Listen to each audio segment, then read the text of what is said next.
the May 15th, 2024 meeting of the Transportation Commission to order. Ariana, if you'd please read the instructions. Welcome to our virtual meeting. We are going to cover a few basic items before beginning. If you lose connection at any point during the meeting, you can reconnect by clicking the link or calling the number in your original email. To members and city staff, members, if you are able, please activate your video and keep it on for the duration of the meeting. Staff, if you are able, please activate your video when you are speaking. Use the raise hand feature when you'd like to be recognized to speak or ask questions. Staff, click raise hand when you are asked a question. The chair will do their best to call on committee members in the order in which hands are raised. Lowering your hand will take you out of the queue.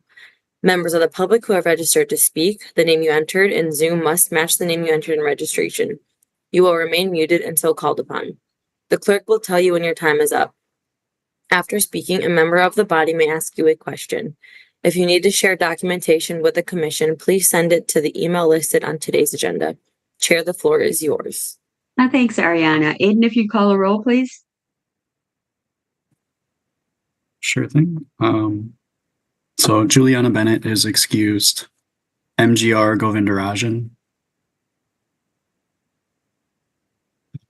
Dina Nina Martinez Rutherford.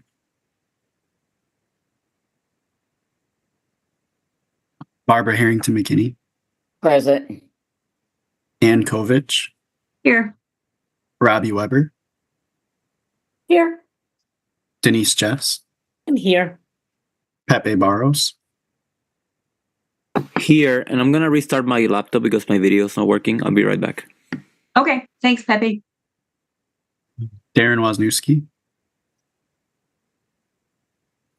Chris McCahill. Here. Nikki Vandermeulen. Bill Bremer. Here. And Harold Cleaves. Here.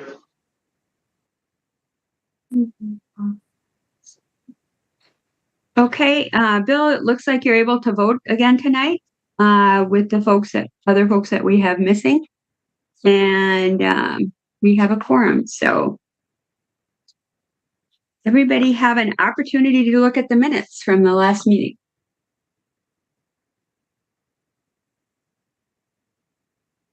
If so, I'd entertain a motion. Chris? Yeah, move approval of the minutes. Robbie? Second. Okay, there's a motion and a second. Any discussion? Madam Chair, I'd like to recuse myself. I was not present for last meeting. So you'd like to abstain? Okay, so we'll show you as I'm abstaining. sorry. Yes. Okay, well, however, whatever is appropriate, Aiden. Okay, we'll show Alder Harrington McKinney as abstaining or recusing from, since she was absent. Anybody else?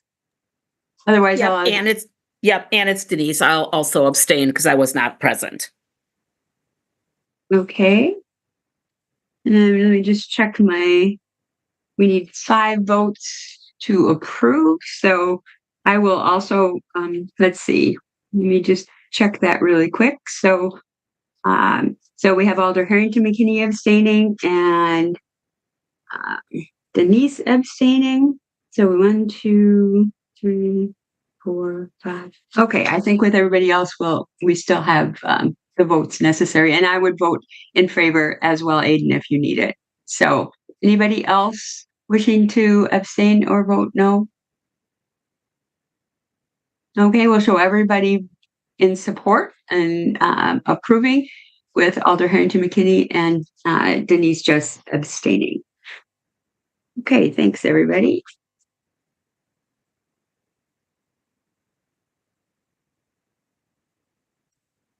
So next, Aiden, do we have anybody registered to speak under item number 1? We do not. Okay. Do we have any disclosures or recusals this evening?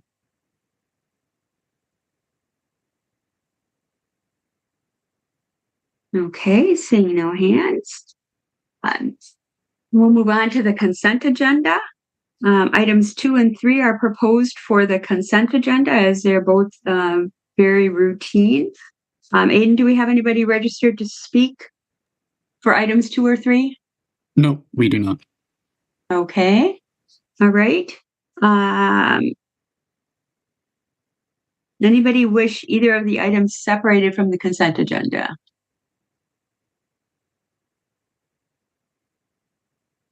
Okay, seeing no hands. We have item number 2, Legistar 83212, and item 3, Legistar 83213, proposed for the consent agenda. Do we have a motion? Phil? I'll move I assume- approval of items 2 and 3 on the agenda. Okay. And Robbie, is that a second? Second. Okay, there's a motion and a second. I'm going to assume a unanimous consent vote unless anybody wishes to vote no or abstain. Okay, the motion is carried. Okay, so we move on to item number 4. The Sure. bus rapid. Yes? Darren is in the attendee list. Oh, thank you.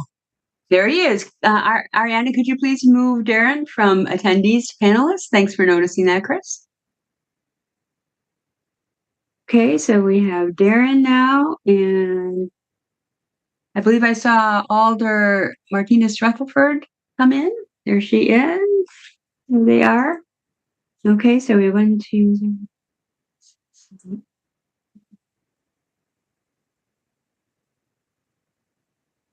You're still able to vote, Bill, so we're still good.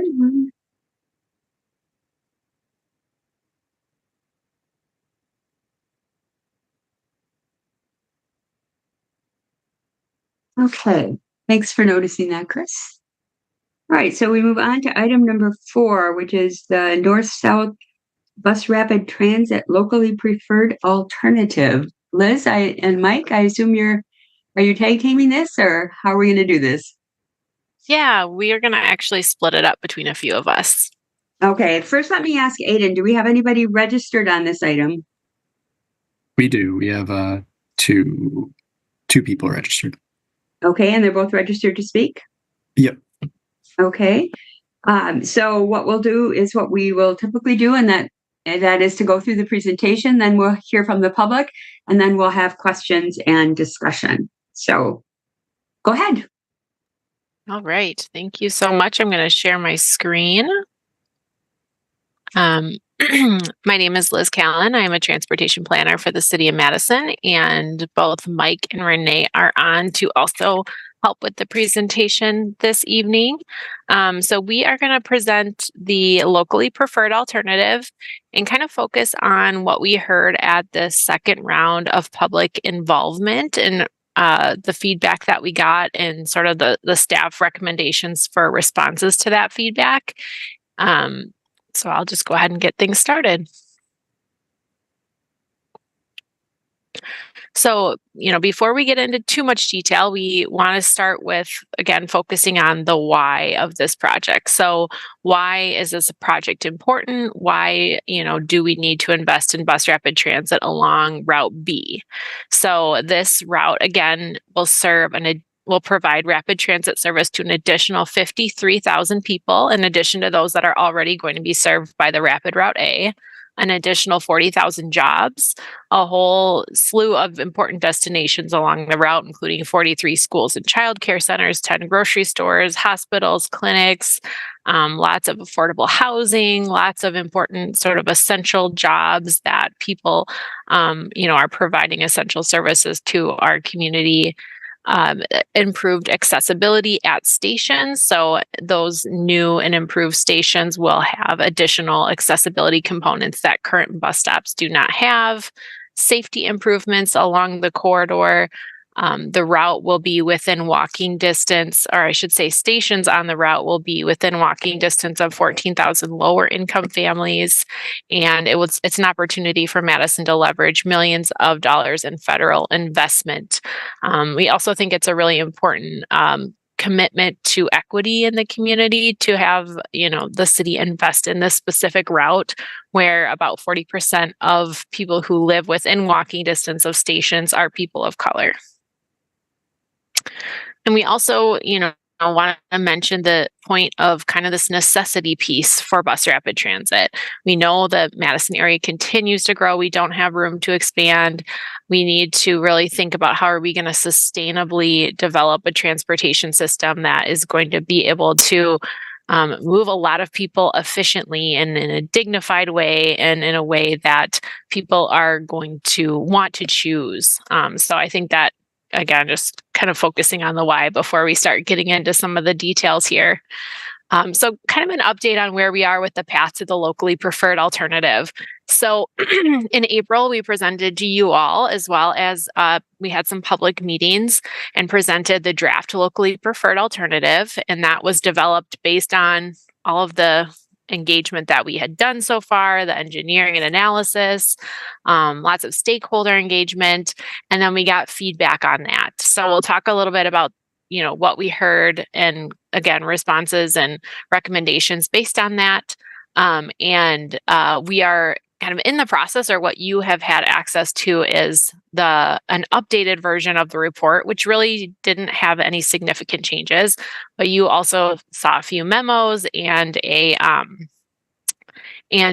public involvement summary. So we're kind of in the process right now of finalizing the recommendation and creating the report for the locally preferred alternative, then looking at June for adoption by the City of Madison Common Council. And I also want to provide the update that the City of Fitchburg Common Council did adopt the locally preferred alternative last night. So that one we can actually check off the list. They were very supportive of this project. I think they're very excited to see rapid transit come to Fitchburg, and we've been working with their staff and their transportation commission as well on this project. So again, just to kind of recap, what is exactly is a locally preferred alternative, and what are we sort of asking you to recommend tonight? And that is the community's preferred mode and route that best meets the needs of the corridor. So again, it's kind of this kind of a crucial milestone where some key decisions are made. But I also want to kind of include the note that it's not a completely final done deal. We have flexibility within the locally preferred alternative, and it's really meant to be a milestone where we can now move into some more of that detailed engineering and environmental and kind of design processes where we don't have to kind of go back and continue to talk about where exactly stations will be located and things like that. So we're focused on the mode, the route alignment, the station locations, and the running way characteristics. So generally where our bus lane is going to go. Again, there is some flexibility in that as we get into the more detailed design. But again, it's not the end of discussion about the project. It's not the end of public involvement. But again, just a kind of a key milestone to keep things moving along in an efficient way. It's also a requirement of the FTA process. I should underscore that as well. So I think tonight one thing that we heard through the second round of public involvement, and kind of tonight what we're focused on with the presentation, is really addressing some of these competing priorities with the project, and how we are working through options to address a variety of these competing priorities, but we also want to underscore that this project can't and shouldn't, be expected to do everything that, every competing priority might want. So we have, of course, the transit reliability and travel times being a really crucial part of this project. I would say that's probably one of the top priorities of this project, is that piece of the service and the quality of that service that this system will provide. But we also have other things, other users of the roadway, bicyclists, pedestrians, people, drivers, WSDOT traffic and freight priorities. This is a state highway in a lot of areas. Equitable growth and anti-displacement potential impacts from that of the project. So talking about all these things, of course, the project budget is a big constraint. We're talking about transportation equity, and we're talking about quality of life and what is the community's vision for this area. We're talking about business access needs. We're talking about trees. And so there's just all of these things that we're working through, and a lot of it, we are going to get into the weeds a little bit in our presentation tonight, but it's because it's it's a complex, these are all complex issues. And so I think just kind of an overarching kickoff to our discussion tonight is that we're trying to do what we can to accommodate some of these different needs. But at the end of the day, this is a rapid transit project with the goal to really bring high quality rapid transit to this corridor. So that's just kind of to kick things off and just kind of focus. That's the lens that we're coming at this with, but also understanding that compromises are necessary, and we can also try to do a little bit more with this project than just rapid transit. So just kind of a quick outline of the presentation. We are going to just give a kind of a pretty brief overview of the locally preferred alternative, because we did provide a lot of that detail at the last meeting, but we certainly can answer more questions about that. But we are kind of going to really focus on those themes from public feedback, specifically touching on the bike accommodations and connections in the corridor, the on-street parking that we're recommending to be retained in just a few select locations, and then routing on Hughes Place down by the South Park Street and Badger Road intersection. And then we'll just kind of wrap up with kind of a refresher on the funding and next steps for the project. And I'm going to hand it over to Mike to talk about the kind of overview of the locally preferred alternative. Okay, thank you, Liz. And Liz is running this. So Liz, if you could just kind of listen for my pauses and just go to the next slide when it feels like the right time to do.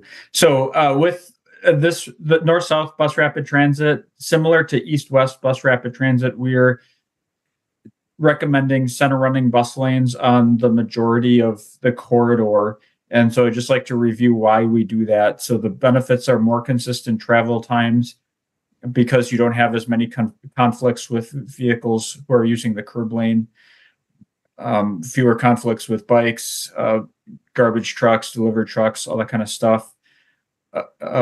Oftentimes fewer right-of-way and utility issues, and then more of a premium, better look and feel for passengers. You have one station in the center that has surge buses in both directions and has everything located in one place. Go ahead. So I'm going to go through the corridor very quickly. This is the same as what we presented the last time to Transportation Commission, which was probably about a month ago before our public information meetings. It's updated since late 2023. So in late 2023, we had an initial set of maps. Back in like May or so, we presented with an updated public maps, which had a couple stations changed around and little minor changes like that. This is the same as that, but I'm not going to talk about some of those changes that we made. I'm just presenting it as the recommendation. So we're on the north side of Madison. So this is Route B. We're doing the one-way loop around Troy, Green, and Northport, and then coming down Northport and down Packers. We then transition over to Commercial North Street, where we join the east-west corridor to continue to downtown on East Washington Avenue. The blue lines here are the center running bus lanes. So we have about a third of this section is center running bus lanes, and then North Street, Commercial, and part of Packers is mixed traffic for various reasons. And then the one-way loop around Troy, Northport is also in mixed traffic. Just real quickly, some of the stations that changed around were in the Dryden, Elka, Schlingen area. A couple little updates in that area, but those are the same as what we presented a month ago. As we go south, we go through the central part of the isthmus. This section is shared with Route A, so this is showing what's under construction right now. The North-South BRT is not planning any updates or changes to this. This was all planned and designed in anticipation of the North-South route, so that will continue. One exception to that is we do need a northbound station at East Washington and North Street. So on the green stub where we leave the east-west corridor to go northbound on North Street, that will need a third platform added over there because it's not being built today. The corridor continues to the south on Park Street. The majority of Park Street will be dedicated lanes with center running bus lanes in the middle. We have a little bit of mixed traffic up towards the UW campus area. Some of that has to do with transitions and not having space for an extra lane, how the lane kind of transitions through the left turns and stuff like that. But we're showing that as predominantly mixed traffic on the very north tip of the corridor. There is one section where we're recommending mixed traffic between West Washington Avenue and Aaron Street. That's about 2 to 3 blocks of mixed traffic. We're recommending that for a couple of reasons. You know, we heard Liz will talk about this a little bit more, but there's a number of businesses there that do rely on that on-street parking. We did quite a bit of investigation there, and so we are recommending retaining that on-street parking so that ends up with a small section of mixed traffic. We do not feel that will have a major negative impact on transit operations because it's in between two stations. If we had a significant stretch of it, you know, I think it would have negative impacts on the corridor. If it were at stations, I think it would have significant impacts at the stations.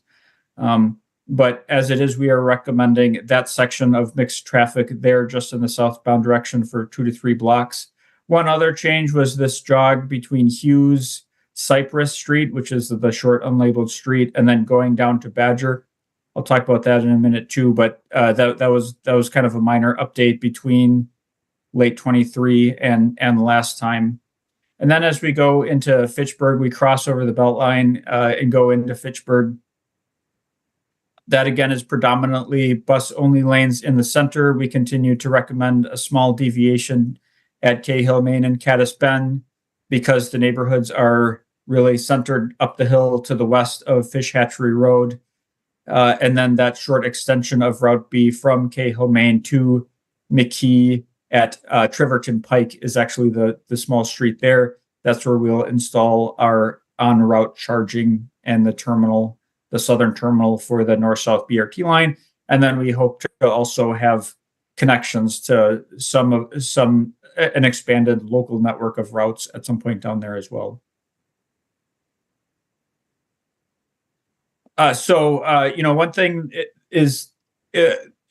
that's been a goal for us is to have at least 50% of the BRT routes be in dedicated lanes. We're currently sort of just barely meeting that 50% dedicated lanes.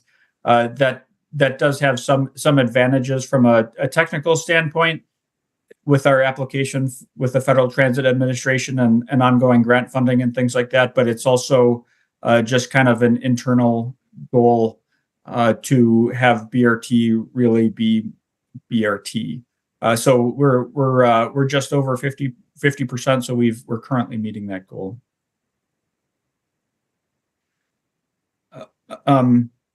Okay, so and then just talk about some of the significant feedback. We had 4 public information meetings. We've met with stakeholders and we've done some other outreach. And so we've heard a number of different things, a lot of common themes that we'll touch on throughout this presentation. One is bike accommodations along the route, and I have Renee who will talk a little bit about that. On-street parking in some of the business areas, which Liz will talk about, and then routing on Hughes Place, which I'll talk about. All right. So I think go ahead, Renee. Yep. So thanks, Mike. Thanks, Liz. I'm going to talk a little bit about that feedback we got regarding bike accommodations, as well as just some things that are in the works. A lot of our feedback is very South Madison oriented, but also some on the north side. And this map does not have as much on it as the maps that I'm going to talk about earlier. You'll see that we do have a funded project along Woodward Drive.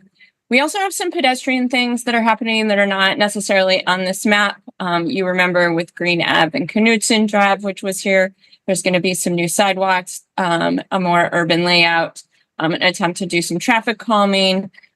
We have going in shortly at Northport and Goodland and RFB. We have that signal that was approved at Northport and School that will be going in. But the north side has always had a lot of ideas for how to improve the bike infrastructure, but a lot of it has involved working with the railroad, and this has not come to fruition. We may have some opportunities in the future. Troy Drive now has a very limiting sort of culvert style underpass. It is funded to get a bridge, which will open up some new pad bike opportunities.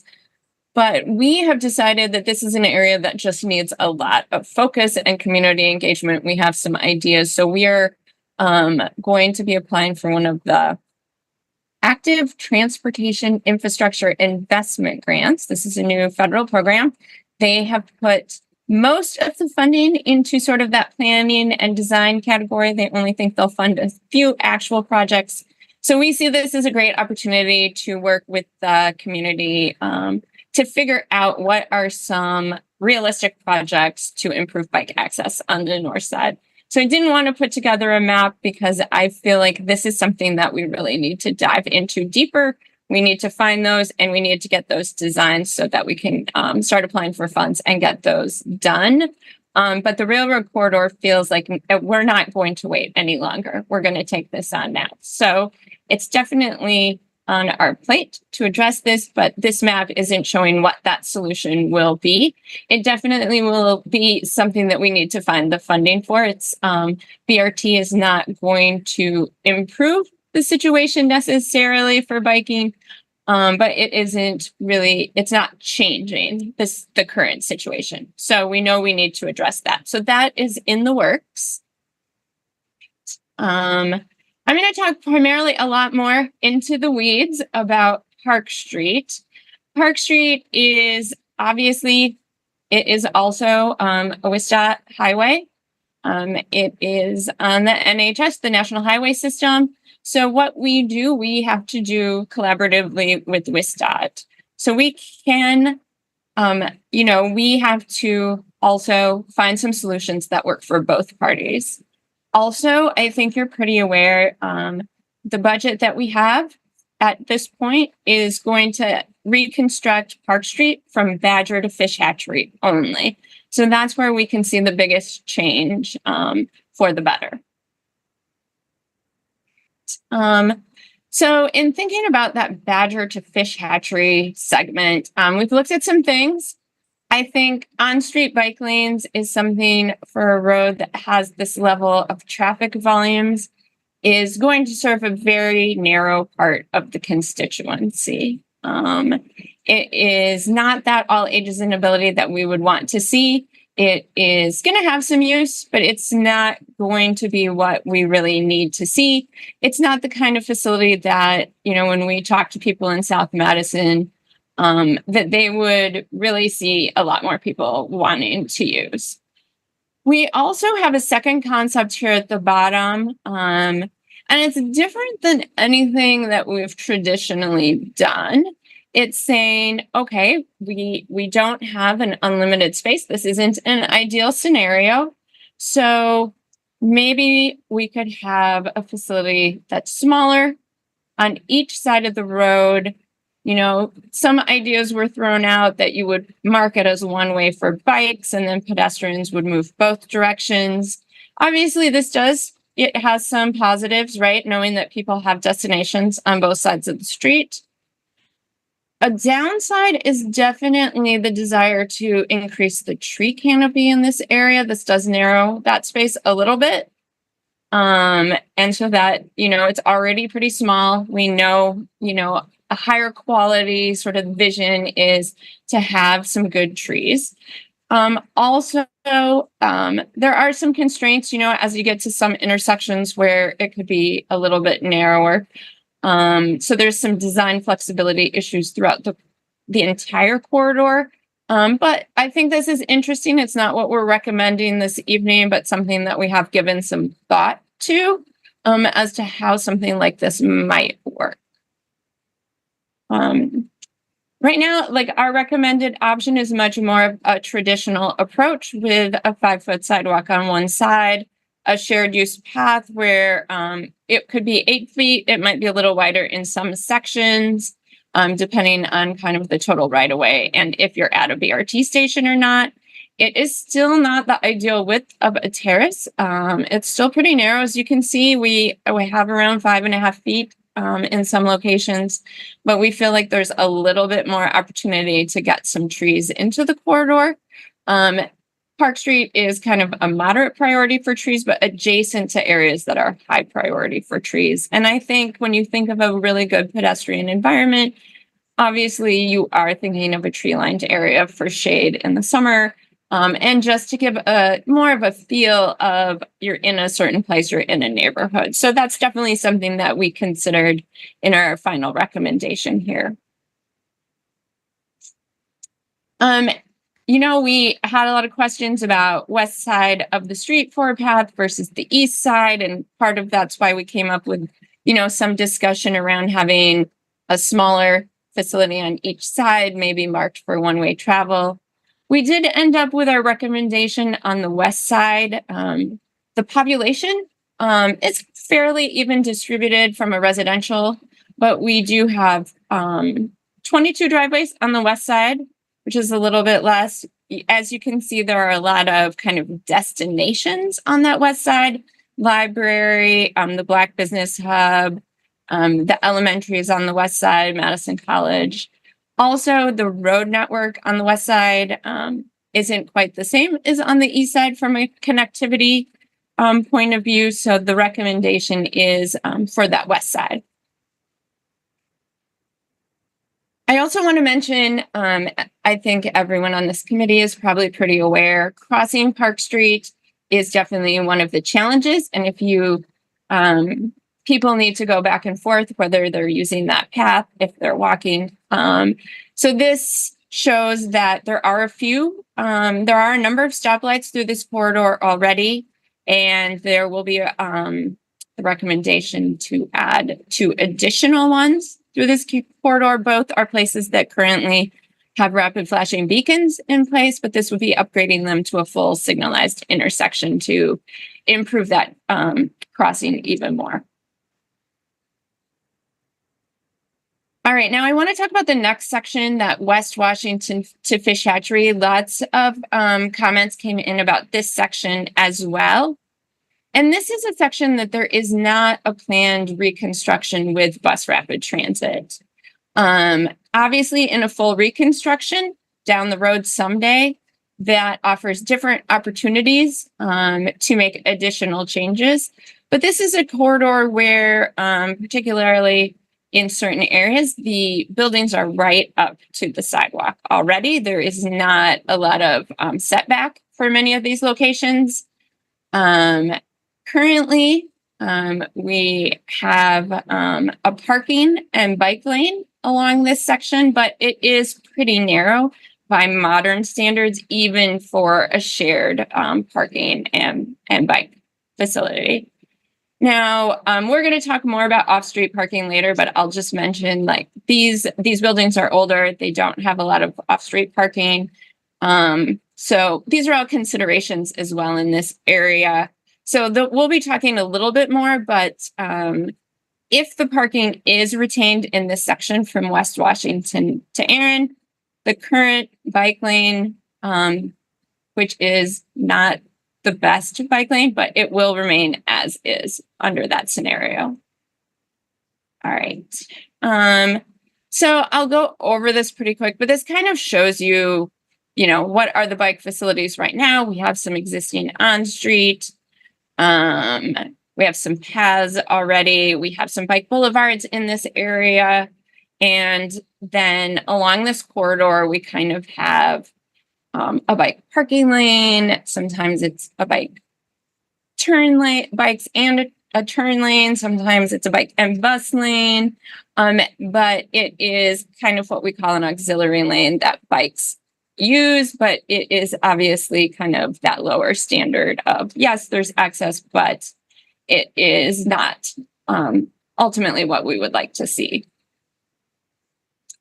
All right, so this, there is actually a lot happening along the Park Street corridor.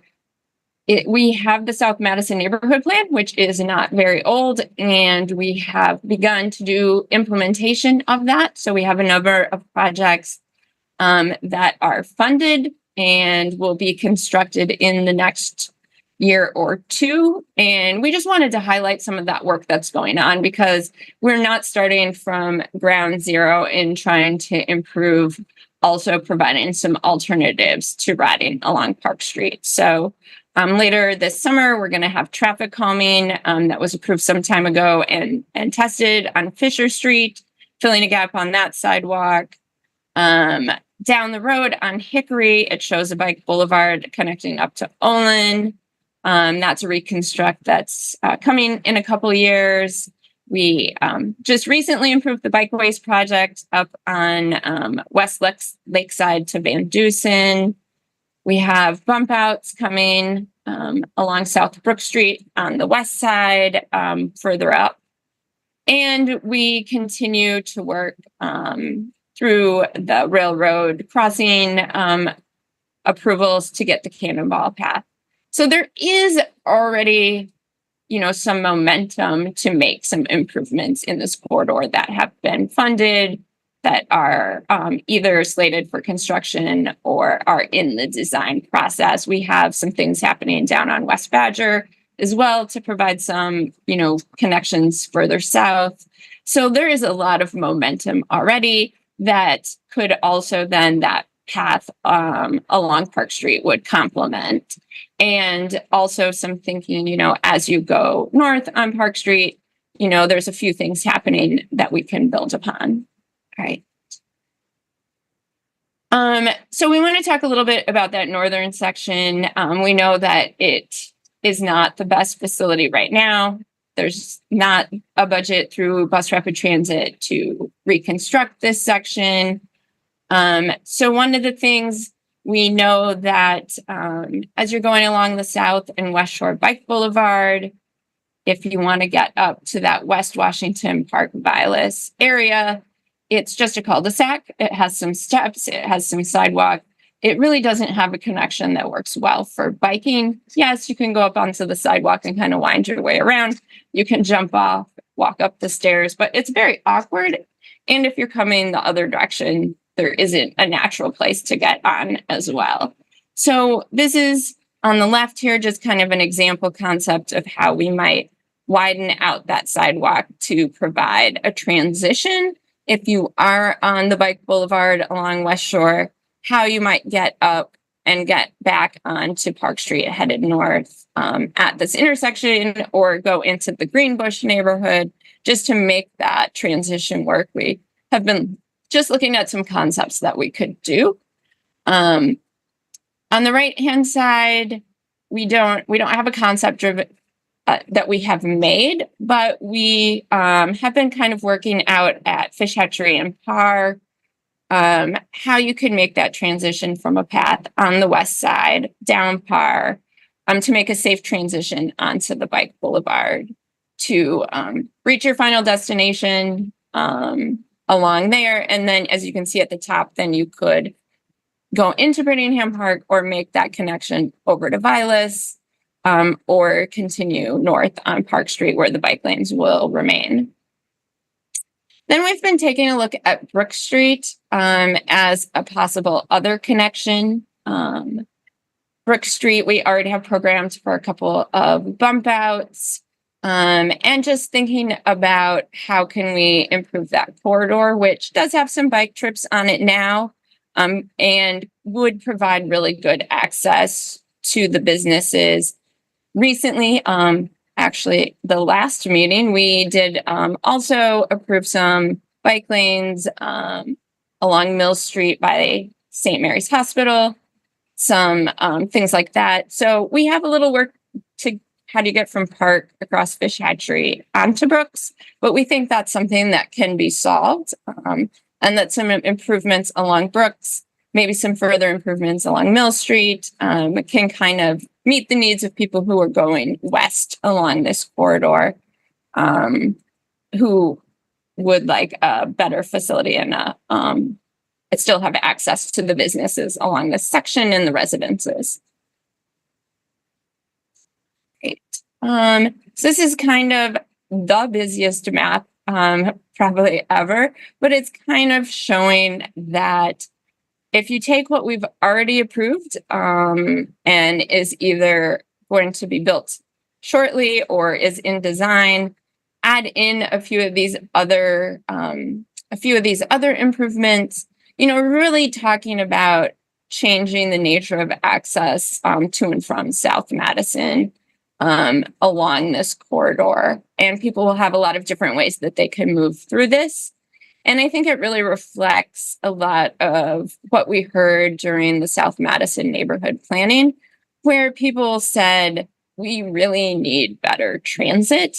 And we would like to see some of these other streets that we're already making a lot of use of for biking be improved. And those recommendations are really starting to come to fruition already. So I think this is hard to read, but we're just showing that there is a lot happening in this area right now. All right. And then I really think it bears talking about bike parking. This is particularly that northern part of South Park Street from kind of West Washington south. It has a dearth of bike parking. If you've gone to those businesses, you probably know that.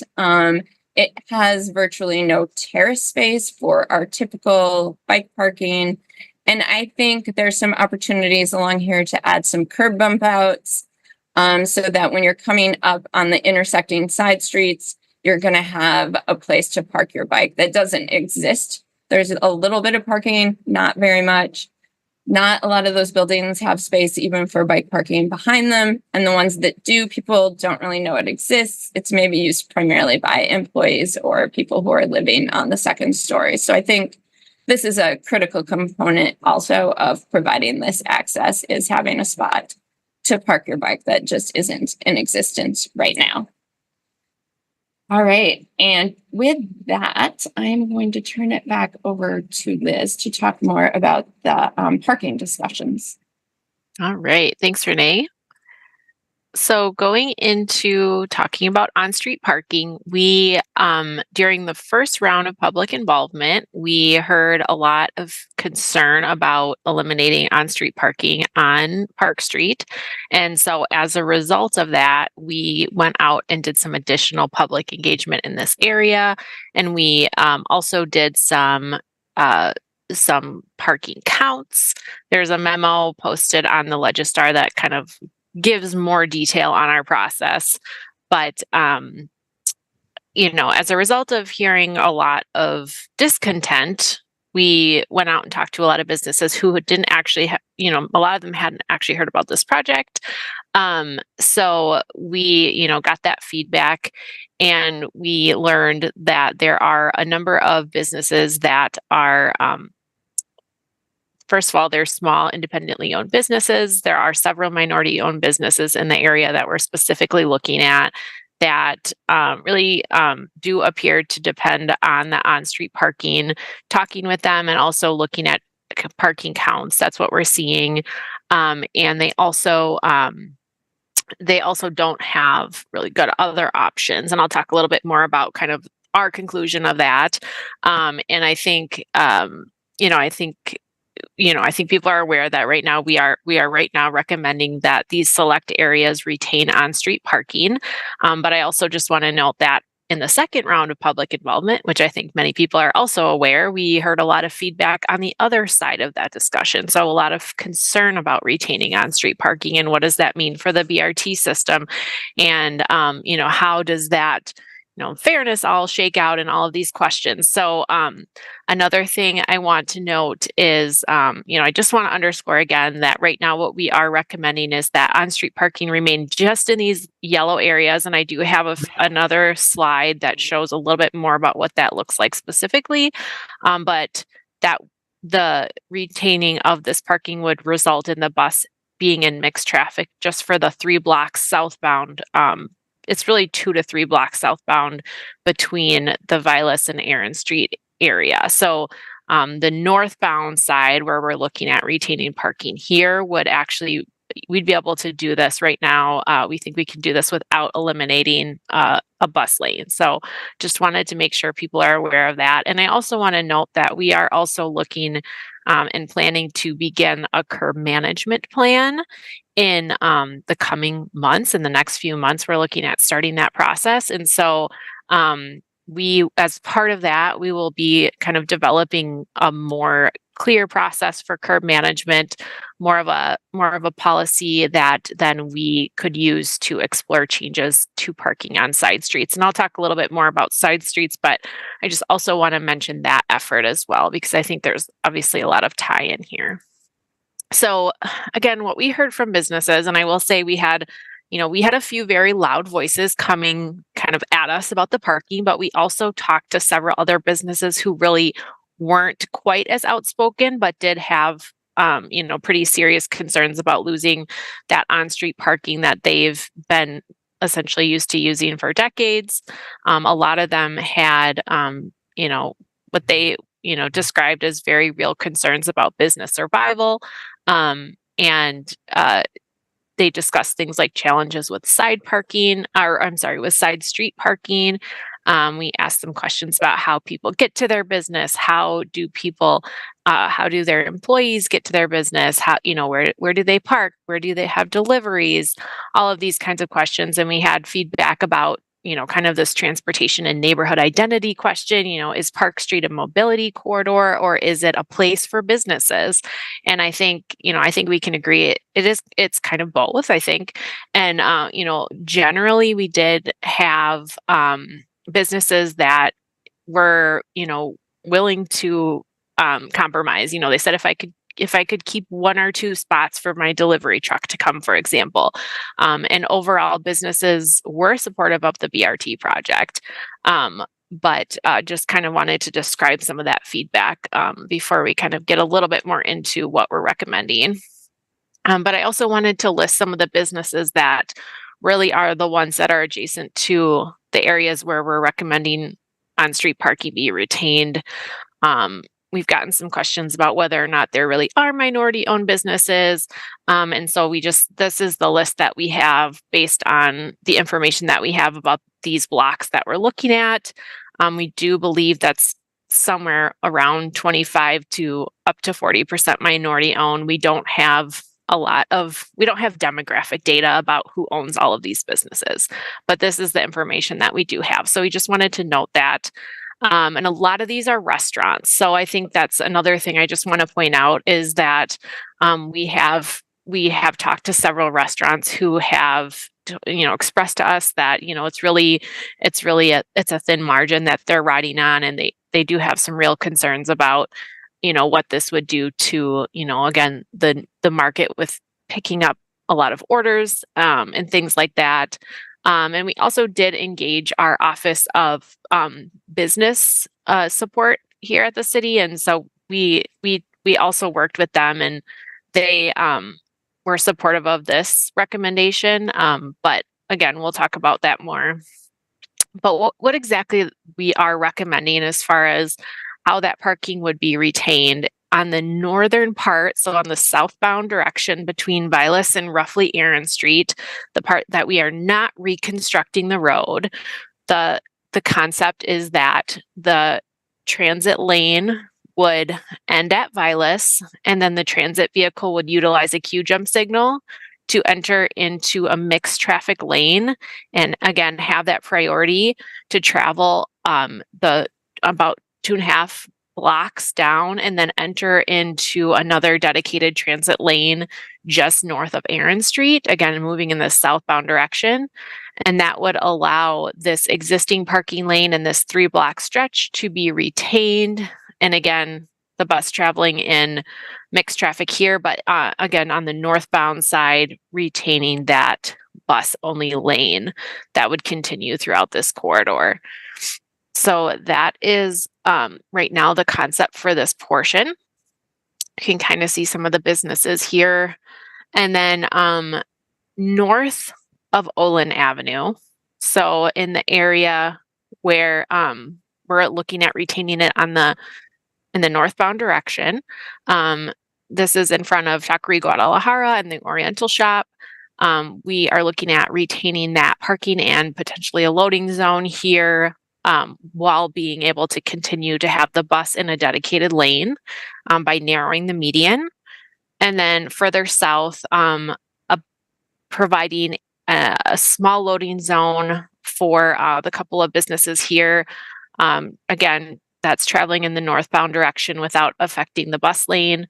And then on the southbound side, there is a grocery store here, the Oriental Food Mart, that also currently does not have alternative parking and depends on the on-street parking, both for customers and for deliveries. And so looking at connecting what is High Street right behind this area with a sidewalk to allow customers to actually utilize the on-street parking on High Street and then access the businesses or any other business on this stretch for that matter. But there's kind of a particular focus with this business based on their existing parking, kind of how it's being used right now.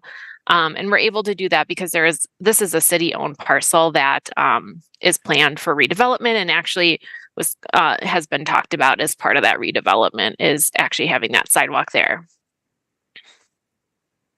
And so just again, want to touch a little bit more on the side streets because I think the obvious response to not having on-street parking on South Park Street is that customers will just park on the side streets. It seems relatively obvious to most people that that would be an easy solution. But we did hear a lot that there are a lot of limitations on side street parking. It's very parked up. And so we did investigate, looked at, what is the parking like on the side streets? And we did concur that it is very parked up on the side streets here. And a lot of that is due to right now, a lot of these areas are in RP3 zones, so residential permit parking zones, which allow people who live in the area to park there for extended amounts of time. There's a few opportunities here where we could adjust and have some more business focused parking. So we are, going to evaluate that. But I just wanted to make sure that we also touched on this point in addition to kind of all of the other things we're talking about with the business parking. And then I'm going to pass it back to Mike to talk about Hughes Place routing. And then we're almost done. Yeah, thank you, Liz. So we looked at a couple of different ways to get through this area. The South Transfer Point, as you may know, is being redeveloped along with two other parcels in that area. The default option was setting up BRT stations on Badger west of Park. We had some concerns with that because people here are continuing to make transfers between Route B and other routes. We also have the G, H, and O coming through here, and we didn't want people crossing Badger Road to just make transfers to connections. There are also some conflicts with those plans, driveways for the fire department, and other things that you would have some practical challenges ongoing for us. It just wouldn't really work well. So this routing prevents that. It gives us a nice, I'll call it off-street facility where people will be crossing Hughes Place to make transfers, but that's less of a concern because Hughes has very low traffic volumes. There will be a high-quality pedestrian connection south towards Badger Road and Madison College and things over there. I think the main concerns that we heard were increase in travel time, which we don't really think there will be a significant increase in travel time. It doesn't really add distance. It adds 2 stop signs, but it takes away 1 major traffic signal at Park and Badger. So I think the travel times will be about the same. We also did hear a few concerns about driving buses on local streets, that kind of thing, which we normally don't like to do. But we'll take a look at the intersections and what we can do to make sure that can be done safely and reliably. We operate on other streets that are of that character, and we'll interact more with the neighborhood. So that's what kind of led to that decision. Go ahead, Liz. And then just a quick update on funding. You've heard this before, but this is we're hoping to fund most of this project through a federal Small Starts grant, part of the construction improvement grant program from the Federal Transit Administration.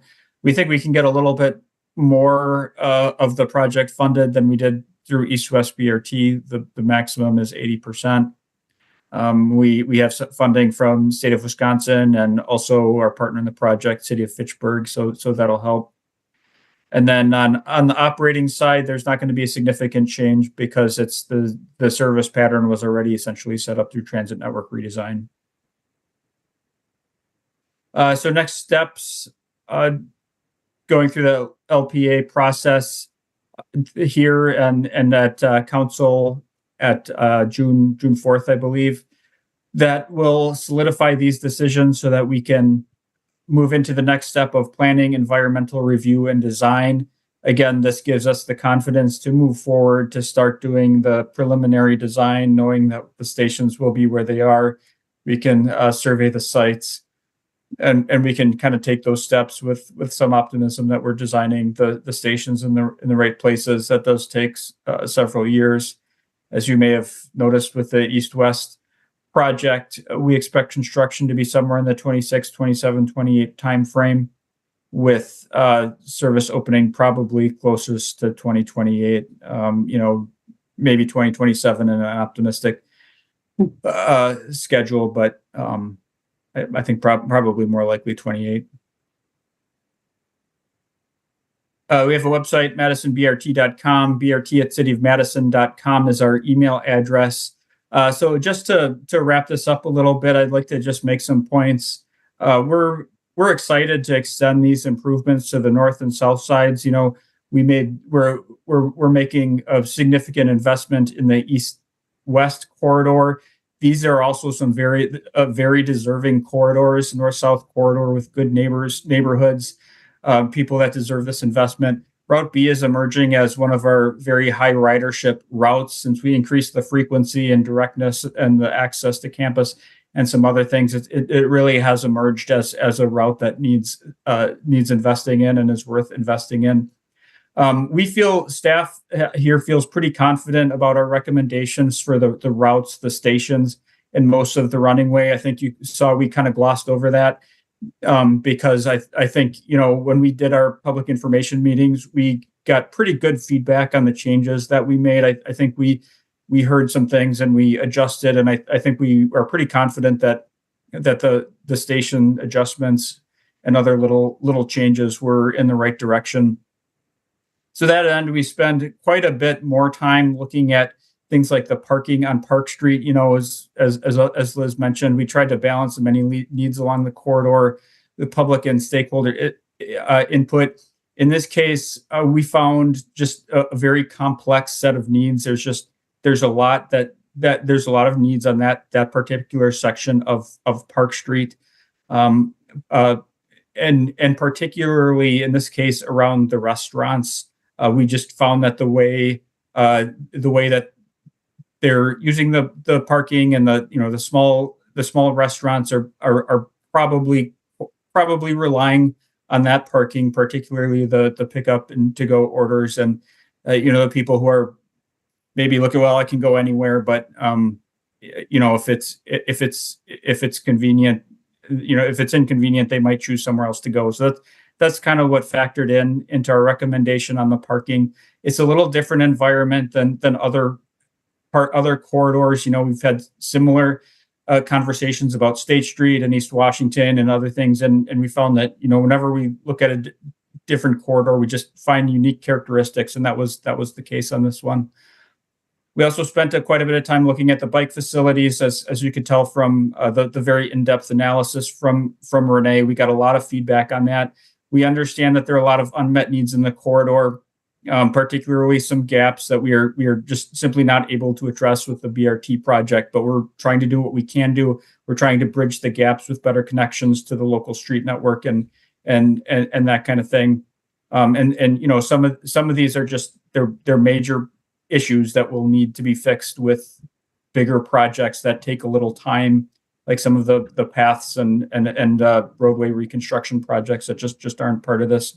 So, we aren't able to fix everything in the corridor, but, we're trying to strike the right balance here with all the needs and with the resources that we have And so with that, we look forward to any comments and questions that you may have. Thank you. Okay, thanks, Liz, Mike, and Renee. Aiden, we have 2 speakers, I believe. Yep, that is correct. Our first speaker is Nicholas Davies of Richard Street. Neither supports nor opposes and wishes to speak. Okay, Nick, hello, welcome. You have 3 minutes. Thanks. Yeah, I'm here to talk about Park Street, specifically the West Wash to Fish Hatchery section. To frame my thoughts on this, I consider it really important to include bikes in this corridor. The idea that people would just bike elsewhere instead just doesn't really fly with me. If we didn't make this corridor accessible by bike, it would not only go against complete green streets in the modal hierarchy. Park Street, also has a lot of destinations and or may just be the most direct and convenient route. Someone who's transitioning off of car travel should just be able to get on a bike and go like they're familiar with without learning a bunch of complex alternative routes.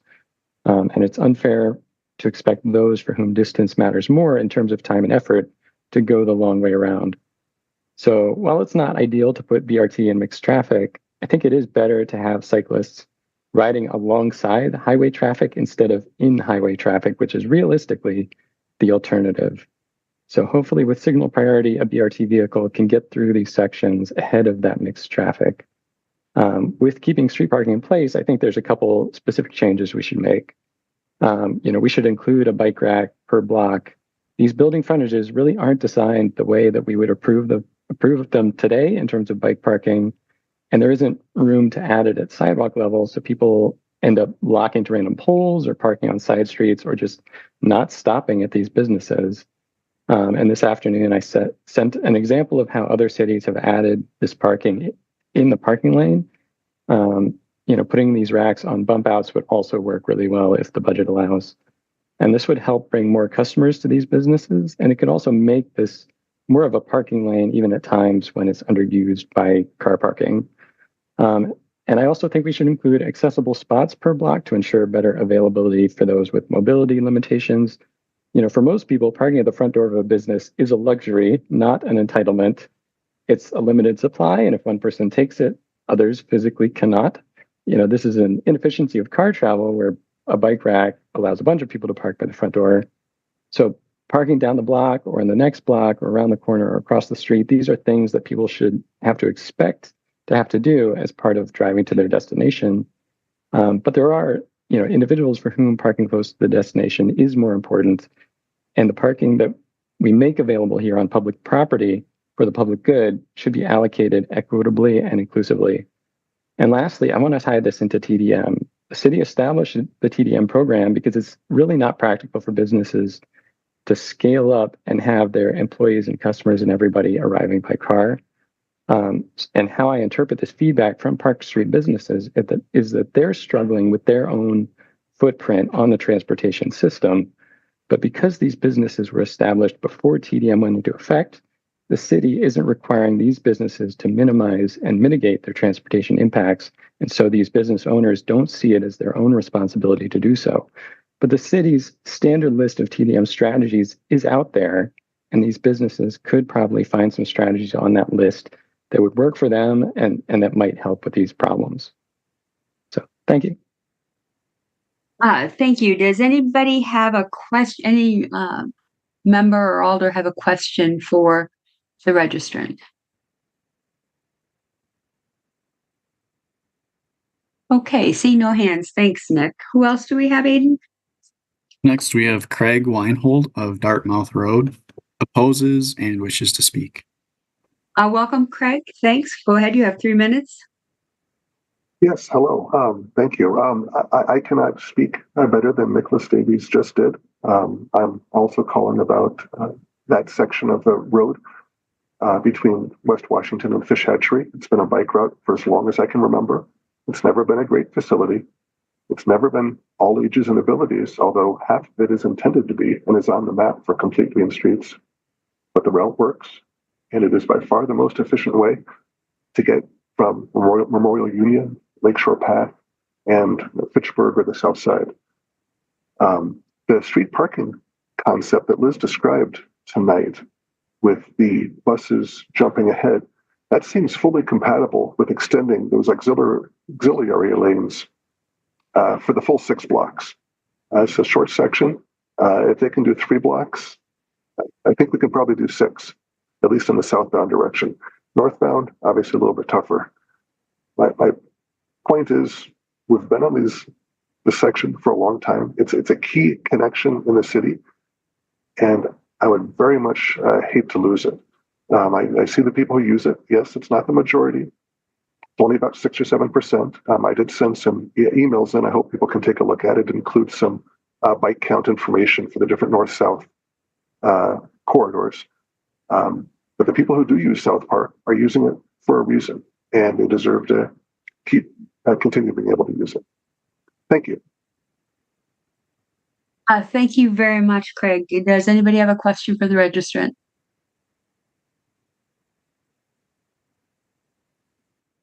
Okay, seeing no hands, is that all that we had in terms of public comment, Aiden? Yep, that was everybody. Okay, thanks. So, what questions do we have? Questions or discussion? Darren, go ahead. I don't know if it's as much a question as just a comment. I spent 15 years in working in downtown development and working with small business owners. And I can tell you every one of them will always complain about the parking. Every one of them will also say they need the parking, and almost to a T, all of them park in front of their building. I mean, that's just my experience in 20 years of almost doing that. I'm also just concerned about switching it for that 2 block from West Wash to Erin. When I do drive into the office, when I have to drive into the office, I'm on there. I mean, South Park Street, quite honestly, is a free-for-all now. I can only imagine how much worse this is going to get with bus trying to get in and out, even if they have a priority signal. Heading north, there are cars that routinely drive in the bus lane and use that as another lane of travel. Heading south, when I come home at night and driving that way, cars will drive through that parking area. And so I'm just really concerned about how all of this is going to play out. I don't know that I have a solution to it. I'm also cognizant of losing a bike travel lane, but I'm also just trying to look at the bigger picture there. So I just really encourage you to look a little bit more of that. I don't know that I'd be in favor of doing it with that switching off for that 2 block area. Are there comments from staff with regard to what Darren's concerns? Sure. I'll just take 2 of those things if I can remember.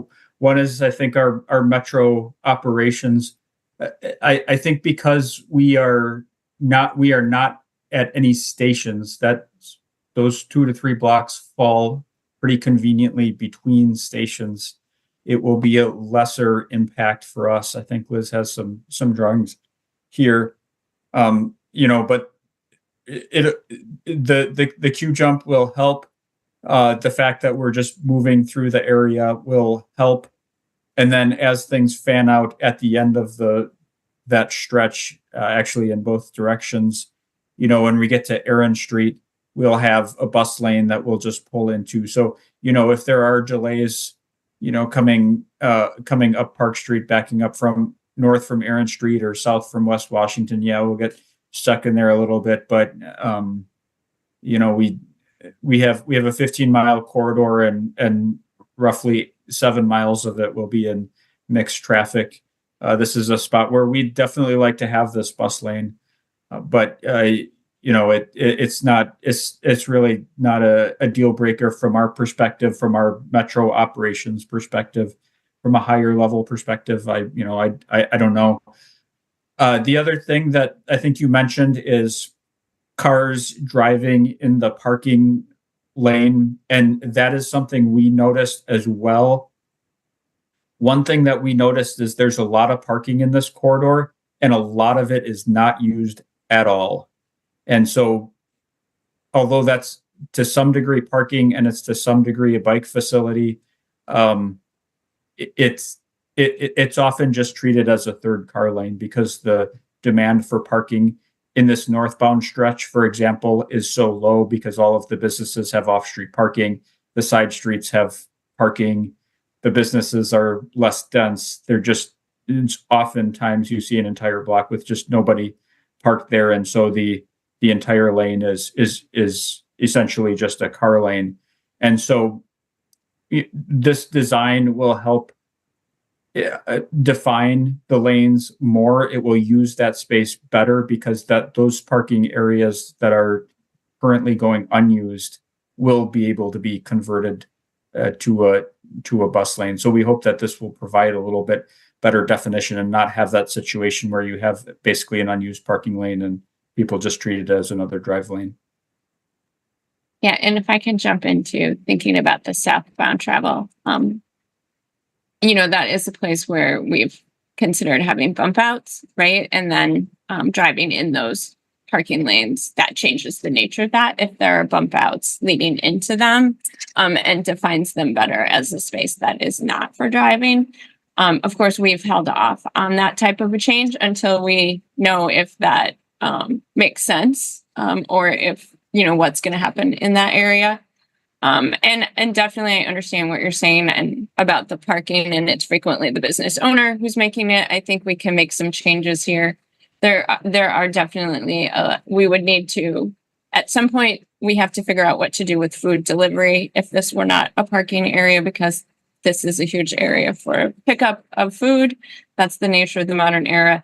One of the businesses along there has a food truck once a week in nice weather. So, if that parking goes away, we would need to grapple with how to resolve some of those issues as well. Okay, thanks everybody. Pepe, you're next. Thanks, Chair. And thanks to all the staff for putting all this together. The presentation was really impeccable. Well, let's start first with let's come to some agreements here. I really like the solution at Hughes Place. That I think is really appropriate. It's really, kind of thinking ahead of the game in terms of keeping pedestrians and users of the BRT safe when they're crossing and wanting to connect with the South Collector. I forgot the name, the station. Now, I do have a question about that. I guess if I'm understanding that right, the bus will be coming from, if we're going southbound, coming from a center lane, right? And it will have to cross all the way to the right side in order to turn right at Hughes. I'm wondering, how are we going to address this in terms of communicating this behavior to other users of the road and to, people driving or people biking over there, so we make sure that this, doesn't cause any problems?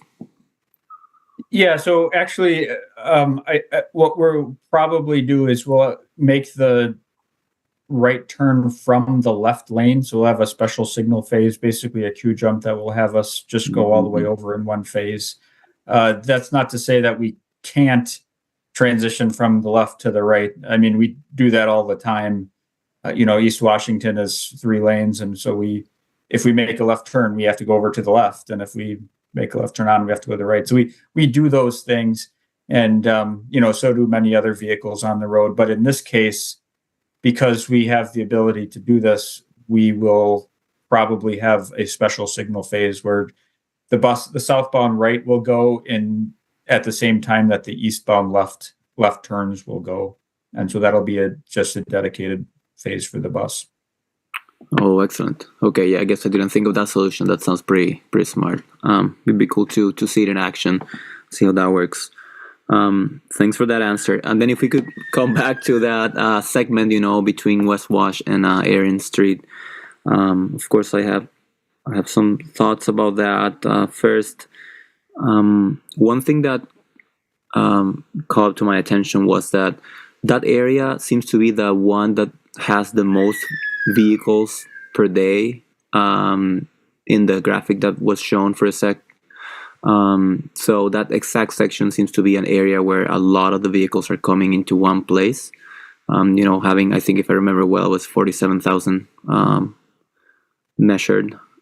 So knowing that it is a and it is an area where a lot of the traffic gets together, and having that data in the background. Also thinking that in the past I had the privilege of biking through there every single day and kind of have an idea of how it feels. I did it for several years. Now, unfortunately, I have to drive to work most of the time because I work outside the city. And after I do Baker pickup, I do take Park Street right on Drake many times, or I try not to, but I kind of go through that area and get that idea of like how the traffic is behaving around between 4 or 5 and the time that a lot of people will be trying to prefer the bus. So as a combination of these two experiences of having biked there many times, walked there many times, and also driven there many times, there are some perceptions there. One, it doesn't really feel like a place you want to walk. It doesn't feel inviting, doesn't feel like a safe place to walk, and that maybe has to do with speed or behavior of people driving, but also with the opportunity there for addressing crossing in many places of Park Street there in a safe way, and also I feel like we can maybe do some research in here, and the names of the cities don't come to mind, but I'm pretty sure I've known of several cities that have been very successful at when businesses have asked for keeping the parking, and that has not been the solution, and those places have ended up as not having parking, but as a alternative, made a place where people feel more comfortable walking to, biking to, crossing the street. Ultimately, not just the businesses, but the whole area gets the benefit of people wanting to spend time there, and wanting to go to the businesses in that area. So I guess with all that being said, it kind of it feels weird that we want to keep, at least to me, it feels weird that we want to keep that section with parking, knowing first, a lot of the traffic goes through there, most of the traffic goes through there, and the overall benefit that would bring to the whole business area if we were to make that area more comfortable for people to hang out around. I kind of incline towards rethinking that solution and going to an alternative that will probably provide more safety, or more the focus on safety and not necessarily how and what the parking is provided to. I'm also thinking of the and this is getting a little long, but many of the businesses were listed there, and I counted 18 of them in that area. Now, I don't know how many parking spots we're thinking of living there, but I'm guessing it's less than 18, so that's even less than one per business over there. So I'm not really sure how much impact that will have overall for a mass of people wanting to get access to those businesses. Now, I really love what Nick and Craig were saying, which in terms of ADA, I think it was Nick that talked about accessibility for people that with different needs. And what are the options? I guess this is more of a question. What are the options of if we were to not leave the parking spots there? Can we create certain, drop-off areas? Let's say people that need to be dropped off specifically there, or need some kind of facility to get there in front of the business. Can we allocate that instead? Also, thanks to Liz for mentioning that is under review, but it would be really cool to see what we can do about that RP3 zone evaluation, and how we can, allow potentially more people that don't necessarily live there to park around the area.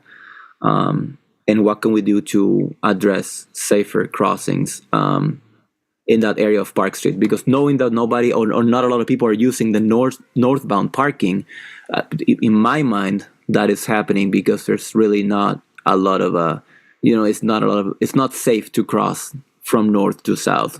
If it was safer to cross there, potentially people would park on the other side and cross the street and go to the businesses southbound.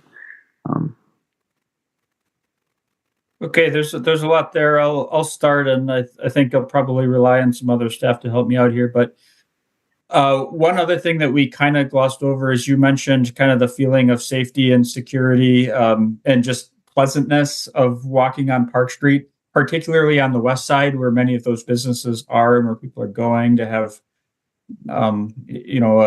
a dinner or, dare I say, possibly a beverage, and trying to, make that feel better. One outcome of creating the bus lane and removing the on-street parking would be that very narrow 3-foot terrace would be essentially solidified, and that would be the barrier between the sidewalk and the full-time driving lane.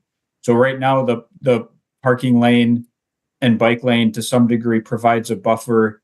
So although the sidewalk and terrace are too narrow, you at least do have the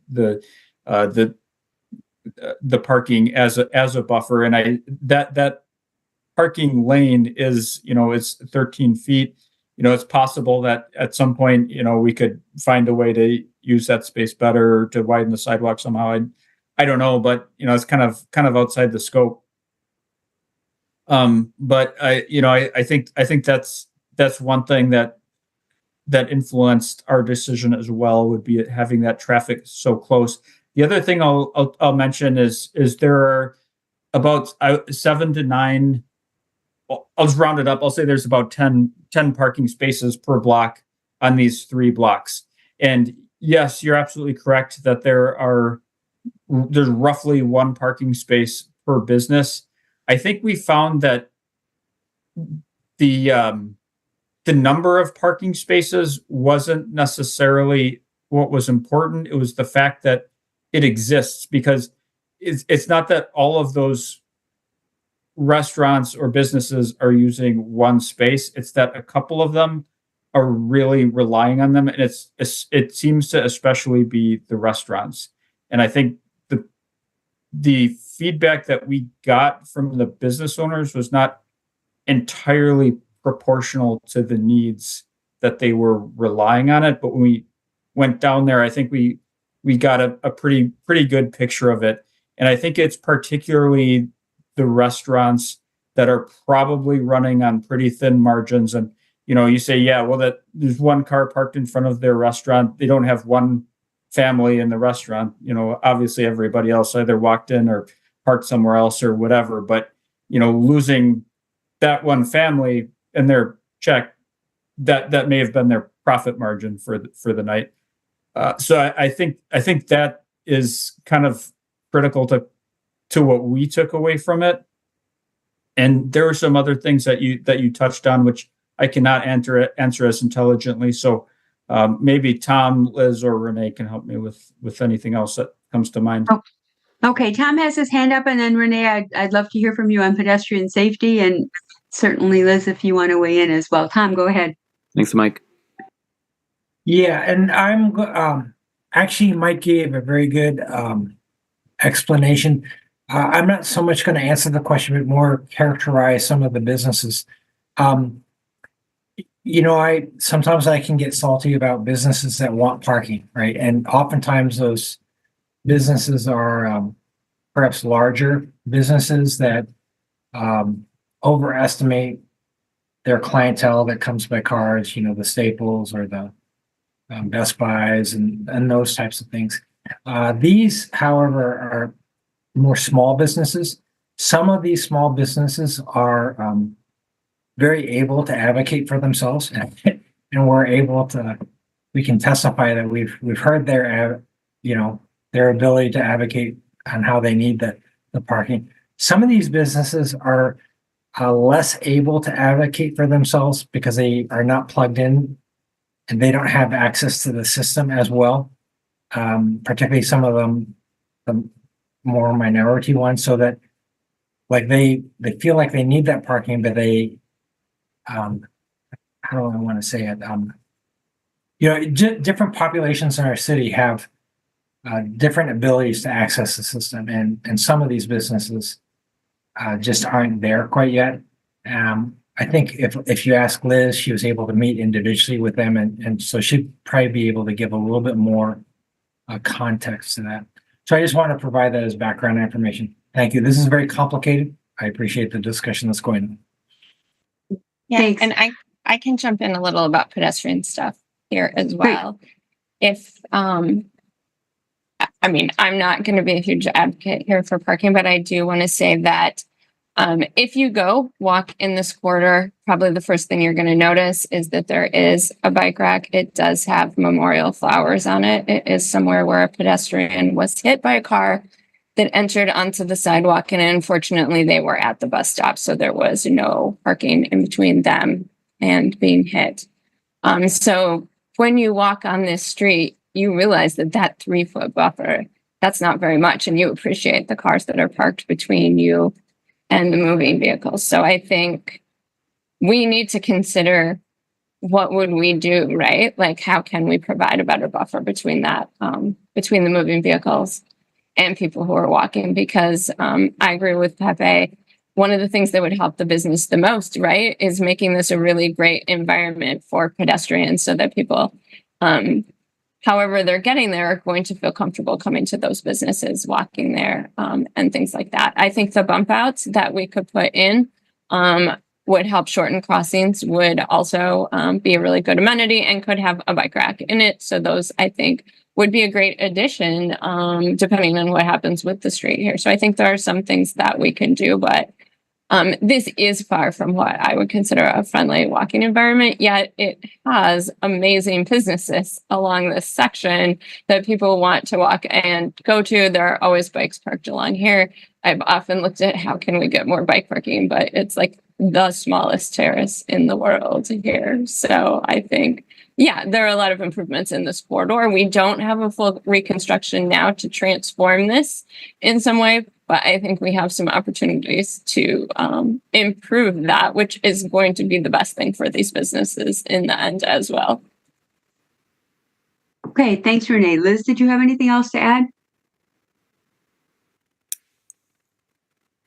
I would just add that, I think what we're describing is, what we heard from businesses. And I think, as Tom mentioned, some businesses were very outspoken from the beginning, and some businesses, were only aware of the potential changes when, we started going door to door and trying to get more information about how things, how different businesses were using the parking. And so I think, that's certainly something we need to consider. And then, we don't, I think we can all try to assume what may or may not happen if parking is eliminated here. How will it affect the businesses? I don't think we won't know unless we do it.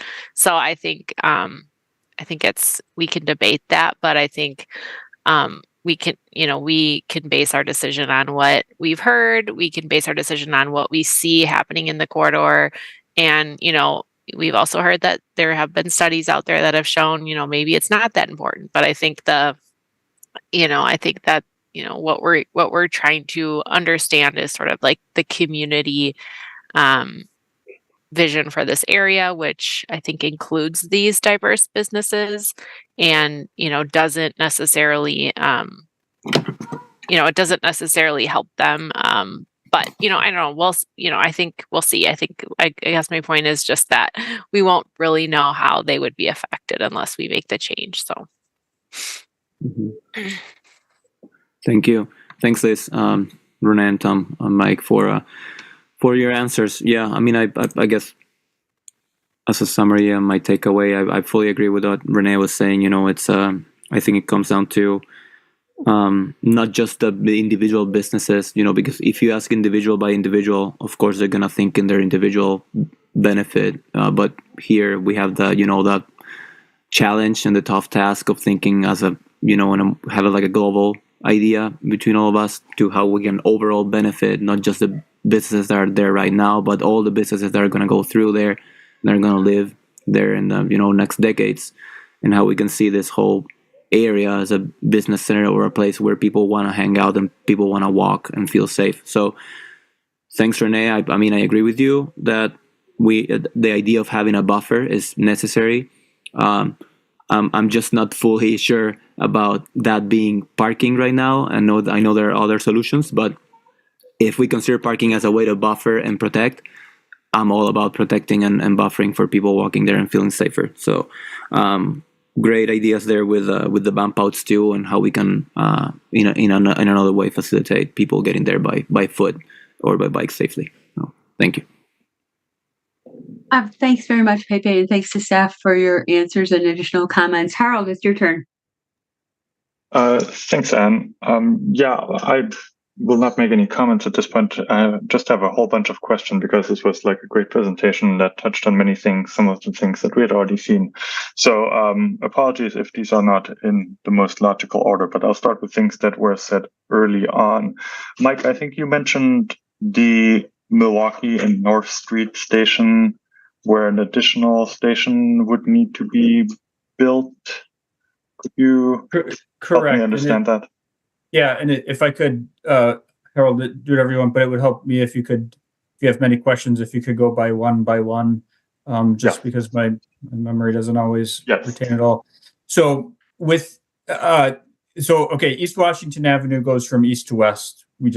That's just the way I'm going to describe it. So just use that as a convention. If you think it's north-south, I'm sorry. I'm going to say east and west. So with east-west BRT, we are building an eastbound station on the east side of East Wash and Milwaukee. We're building a westbound station on the west side of East Wash and Milwaukee. So the southbound B will turn right onto Milwaukee, and it will serve that same westbound station that's being built for the westbound A. But the northbound B will go eastbound on East Wash. It will turn left on North Street and stop on North Street. We are not currently building a platform there, so we will need to build one there for Route B. There's currently a bus stop there, and it's actually getting very heavy use because of kind of the transfer activity that's going on there right now. So we just need to add a third platform to that intersection. Yeah, because I guess that North Street is the green line there. Milwaukee Street turns into North Street, if people don't know. Right. Yeah, so I guess the transfer piece is what I was trying to figure out because, this is where the two BRT lines will diverge. And so you could imagine a lot of transfer activity and thinking about like how many crossings does that involve to get from that station that you have just described to the existing ones and making that smooth and easy and safe. Yeah, so it's actually the transfers I think are mostly happening with Route B1 right now, I believe, because I see people standing there, and of course I don't know what bus they got off of, but Route D1 is the Milwaukee Street bus, so people are riding the bus westbound on Milwaukee, and then they're transferring to Route A or B or wherever they're going. People transferring from Route B to Route A, say if you're going from the north side to the east side, you would have to get off on the westbound stop west of the intersection, go to the side, cross over to the other side, then cross to the median going to the east. That would be a similar series of street crossings that people are already doing today. So it's not necessarily different. It's slightly different, but it's not really worse or not really better than what's happening today. That was really the only setup we had that was going to work for that intersection. We looked at multiple different ways to set that up, and trying to have only one platform, it just didn't work for a variety of reasons. But people can also make that transfer by simply going one more station to 4th Street. So if you're coming southbound on Route B, you could go to 4th Street, get off, and then just simply get on a Route A bus going in the other direction without crossing any streets at all. So I suspect people probably won't do that because they'll be afraid of missing the bus. But if that crossing was difficult, or you wanted to, or you knew when the bus is coming and you have time, you certainly could. Okay, thank you for helping me understand that. And I think you're right. There are other options for transfers, and maybe we can do something in terms of announcement. I think we'll have better announcements of like transfer opportunities and all that. Okay, thanks. Very detailed question. I think the map for the locally preferred alternative north of Regent Street on Park Street showed center running up until the railroad and Southwest Path underpass crossing. And I was trying to figure out how that is supposed to work. It gets real complicated, and it's something that really is really blurring the design, the line between the locally preferred alternative, which is the stations, the route, and the general running way characteristics, with preliminary engineering and design, which is kind of figuring all that out. But I can tell you kind of what's in our mind is northbound. We'd like to continue that bus lane as far as possible. So north of Regent Street, you'd have one bus lane and one general purpose travel lane. Now, the left lane would essentially become the left turn lane onto Dayton Street. So is it a bus lane or is it not? Or where do we let that traffic into the lane to let them turn onto Dayton Street? I said, well, it's probably going to be somewhere over by the railroad tracks. Southbound, I think we are looking at kind of a similar situation, but I think that might be mixed traffic going, somewhere to Regent Street, and then at some point we'd have two general purpose travel lanes, and we're thinking at some point we will kick traffic out. We're not sure entirely where that will be. It'll really kind of depend on the intersection design and how that transition happens, but we think that we'll definitely be in a bus lane some point somewhere near the Regent Street intersection. So that's going to really depend on the details and the transitions. Okay, but so I think, go ahead. Sorry, if I could just add one thing. We're also looking quite a bit at the northbound right turn from Park to Johnson. I think this is kind of related to where you're going. Is that right turn is very difficult for us. There's a lot of pedestrian activity. There's traffic backs up mainly because of the pedestrians, which is of course great, but it's nice. It's good that there's a lot of pedestrian activity, but we would like to not suffer from the delays. So we have a couple different creative ideas we're looking at in that area to hopefully carve out a dedicated lane to help us make the northbound right turn. Okay, thank you. That's great. So in general, the idea would be if you have a center running bus lane, that would take away one general travel lane, because the other place that I was going with that question is, there's a bike lane on that stretch, and correct. That yes, be retained. Correct. Yep. You got it. Yeah, north of West Washington, that bike lane would not be changed. Okay, that is very reassuring. Very different topic, east versus west location of the shared use path.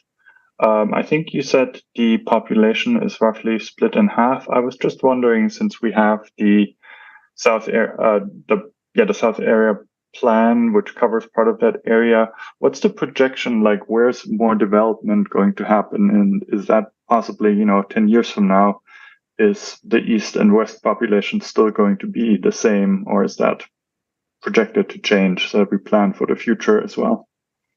I think Tom has his hand up to field that one. Yeah, Liz actually provided those figures. However, there's a railroad corridor on the east side that has pretty significant topography and effectively limits anything that's going to occur east of it. So we essentially said anything east of that railroad corridor, because the slopes are just 20 feet or more, is really not part of the area we're responding to. Conversely, I'm going to say on the west part of Park Street, enormous amounts of investment are occurring.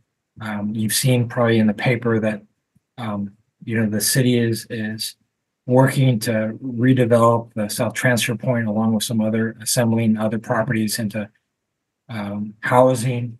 If you look at the South Madison plan, the area just in the southwest quadrant of Plainer and Park Street has an enormous potential for housing. That's kind of where the old Thorstead car dealership is. So east, I'm going to say on the east side of Park Street is relatively well developed.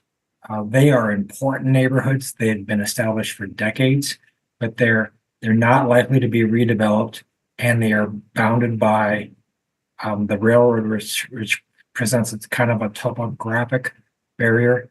Conversely, on the west side, we've already seen just kind of an enormous amount of investment, and more is planned because of probably the underutilized properties that the city has already gotten control of, plans to redevelop. So that's what I have. Liz, if you have anything to add, go ahead. Yeah, I think Liz stepped away for a moment, but I think that kind of sums up like just the development situation right now is really very Western is where we see the growth. Okay, thanks. That's very helpful. And that might also be something that you might want to include in the report, just because other people might be asking that question as well. I think that's a very good case for putting the path on the west side. Renee, question, when you showed the map of bike improvements, and maybe we go back to that so that other people can follow along. Okay, when Liz comes back, I'll have her switch it. Okay, she's running. She's running the thing. Okay, sorry. No, that's okay. You mentioned the improvements to Fisher Street that are already funded, which I think is like making it a bike boulevard. Is that right? Yeah, correct. It's a number of traffic calming improvements that have been on the docket for a little bit. We actually had done some temporary pop-ups and tested them, and we are moving into the contract phase now, finally. Okay. I mean, what I was wondering, I mean, we have those improvements, and then we have the improvements to Badger Road with like the Badger Rusk path, but we have like those couple blocks of Park Street between Buick and Badger, and we put the path on the west side, so that's not going to help. Have you looked at that area specifically, whether maybe, I think you have all made a very convincing case that we can't have bike facilities or multi-use paths on both sides along the whole corridor. But I wonder if that particular area, which is also close to the Beltline, which means it has extra safety problems, like, is that something that we can look at? Yeah, absolutely. And we've been kind of talking about how do we get from that, the pedestrian overpass on Badger, which is to the east, where we have funding to go all the way to Rimrock, and then Rimrock has funding up to the Cap City. So we've been looking at how we'll move people across there, because we also want to get them across Park Street to the new development, to the school. But I think we have an opportunity to look at that connection to Buick as well, because I think that's a good suggestion for that corridor for people who would prefer to stay on that side, or just prefer, maybe they, like that's a good corridor. A lot of people in the South Madison planning were like, we take Fisher or we take Beld. We don't, right. we like the flow of that. So I think that's a really good suggestion. It's something that we can build into that third phase that we're currently kind of looking at how we can do. Okay. Yeah, there's maybe properties get redeveloped and all that. Yeah. Okay. Thanks. I'm glad that's on your radar. Question about use place. So where precisely do you think the station is going to be located? Like how close to the intersection?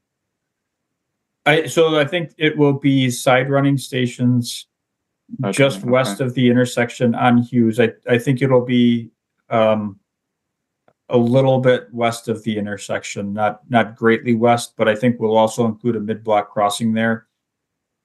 Because I think it'll be far enough from the intersection that I think people will want to cross there and will not want to go back to the intersection. So I think we want to give them a defined place to cross. It'll probably be BRT stations as well as a local bus stop for the terminal for routes G and H. Okay. Yeah, because, looking at that street view image, I mean, I see trees in the terrace. I see a relatively narrow right of way. And so I just want to make sure we actually have the space to put the stations somewhere sensible that also doesn't put them too far away from Park Street, because we still have lots of destinations there. Yeah, it's tight, but I think we'll do it. We'll be able to do it. The road does widen out a little bit closer to Park Street. I think there's also probably some narrowing of the traveled traveled way. I mean, I think there's parking west of there that's probably not well used. So I think it's tight, but I think it'll work. We haven't looked at it in great detail, but it'll probably be, somewhere there's kind of a driveway coming out. It might kind of split the driveway where the local stops are west of the driveway and BRT stations east of the driveway, or maybe it's all west of that driveway. The driveway is basically the west end of McDonald's. I'll basically call it the West McDonald's driveway, the McDonald's driveway that comes out onto Hughes. I can see it probably going either splitting that driveway or probably more likely going all west side of that driveway. Okay. Is my best guess at the moment. But it's still going to be a full station with level boarding and all of that. You bet. Okay, excellent. Along the whole corridor, the question of left turns. I know with north-south, east-west BRT, that became a topic of contention in some locations that required some compromises. It required widening streets, increasing crossing distances. Is that the level of detail for the LPA that we're looking at? And if not, is that going to come back to bite us later when people are like, oh, nobody told us we're going to eliminate this or that left turn?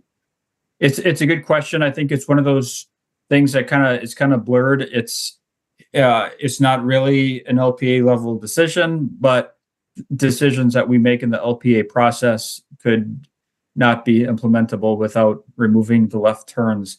So we do have some left turns that were probably going to have to be removed, and we did have some people say that they were opposed to that.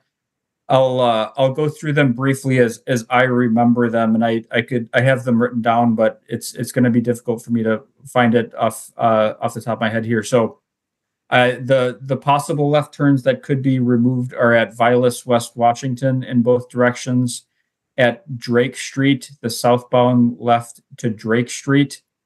At Aaron Street, there's a station, so we would probably eliminate the southbound left onto Aaron Street. The northbound left onto Aaron Street, of course, cannot be removed because that's the entrance to the hospital. It's also a bus route. So that, while those left turns to the east side of Park Street will be consolidated to a pretty significant degree, we also think that that will cut down on some of the cut-through traffic using, for example, West Shore or wherever to bypass basically the Park Street to Olin Avenue or Park Street to Lakeside to John Nolan route out of town. So there's some benefits. We didn't really get a lot of pushback on that. We did get some pushback on the northbound left to Vilas. So we're going to take a look at that, see if that can be maintained. I don't know if it can be or not, or is maybe something that can be worked around. Going to the south a little bit, the northbound left, actually at Park Street and Fish Hatchery, we will probably eliminate both left turns. The southbound left goes on to Parr Street. That is necessary to put the bus lane in. What happens there is we need an auxiliary lane for the southbound right turn to Fish Hatchery, from Park Street to Fish Hatchery. And so that lane needs to come from somewhere, and what it comes from is the left turn lane. Everything kind of gets shifted over a little bit. So the southbound left turn to Parr Street would be eliminated. Again, consolidating access to that neighborhood, but also eliminating cut through traffic on it. The northbound left turn from Park onto Fish Hatchery would also be eliminated. That's a fairly major to major left turn, but that turn is so acute, meaning that you're almost doing a 180-degree U-turn, that there's really no logical reason for any regional traffic to do that. And so what will happen is, people going to wherever they're going, it'll be local traffic, and they'll find a way. The southbound left turn from Park Street to Emerson is likely to be removed, and that was a way to provide both parking for that section in the northbound direction and a bus lane. So that's why we don't have that same approach as we had farther north.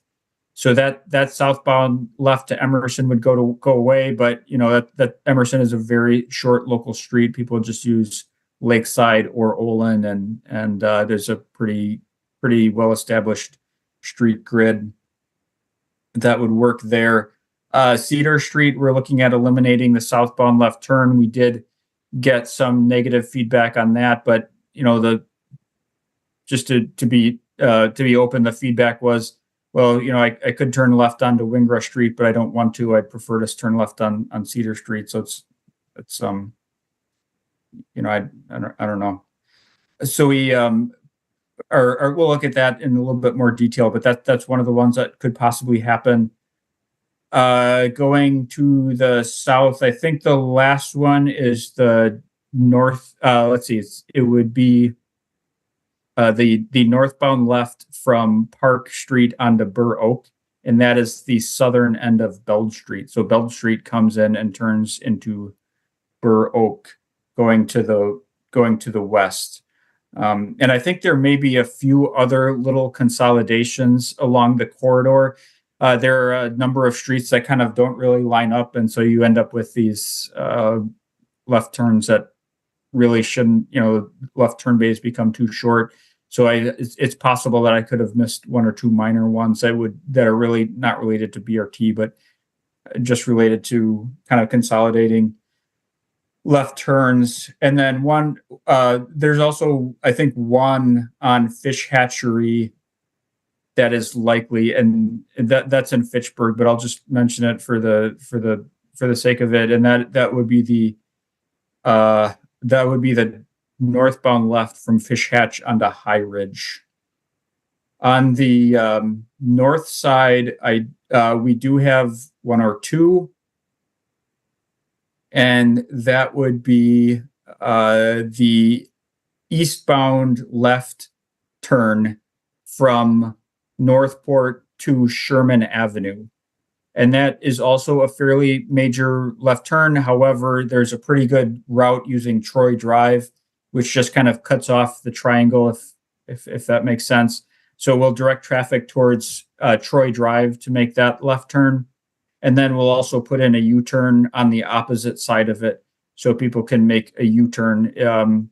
There's kind of a crosswalk and a median opening that we're afraid people would make an illegal U-turn there.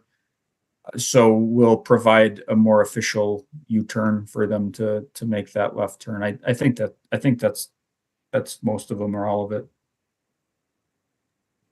Thank you. That's a lot of them, and I mean that makes a lot of sense. I would be very supportive of removing those, and yeah, because if we don't do that, then that does lead generally to either worse metro operations or longer crossing distances at intersections, because we have to make them even wider or get more fancy signal infrastructure that's more expensive.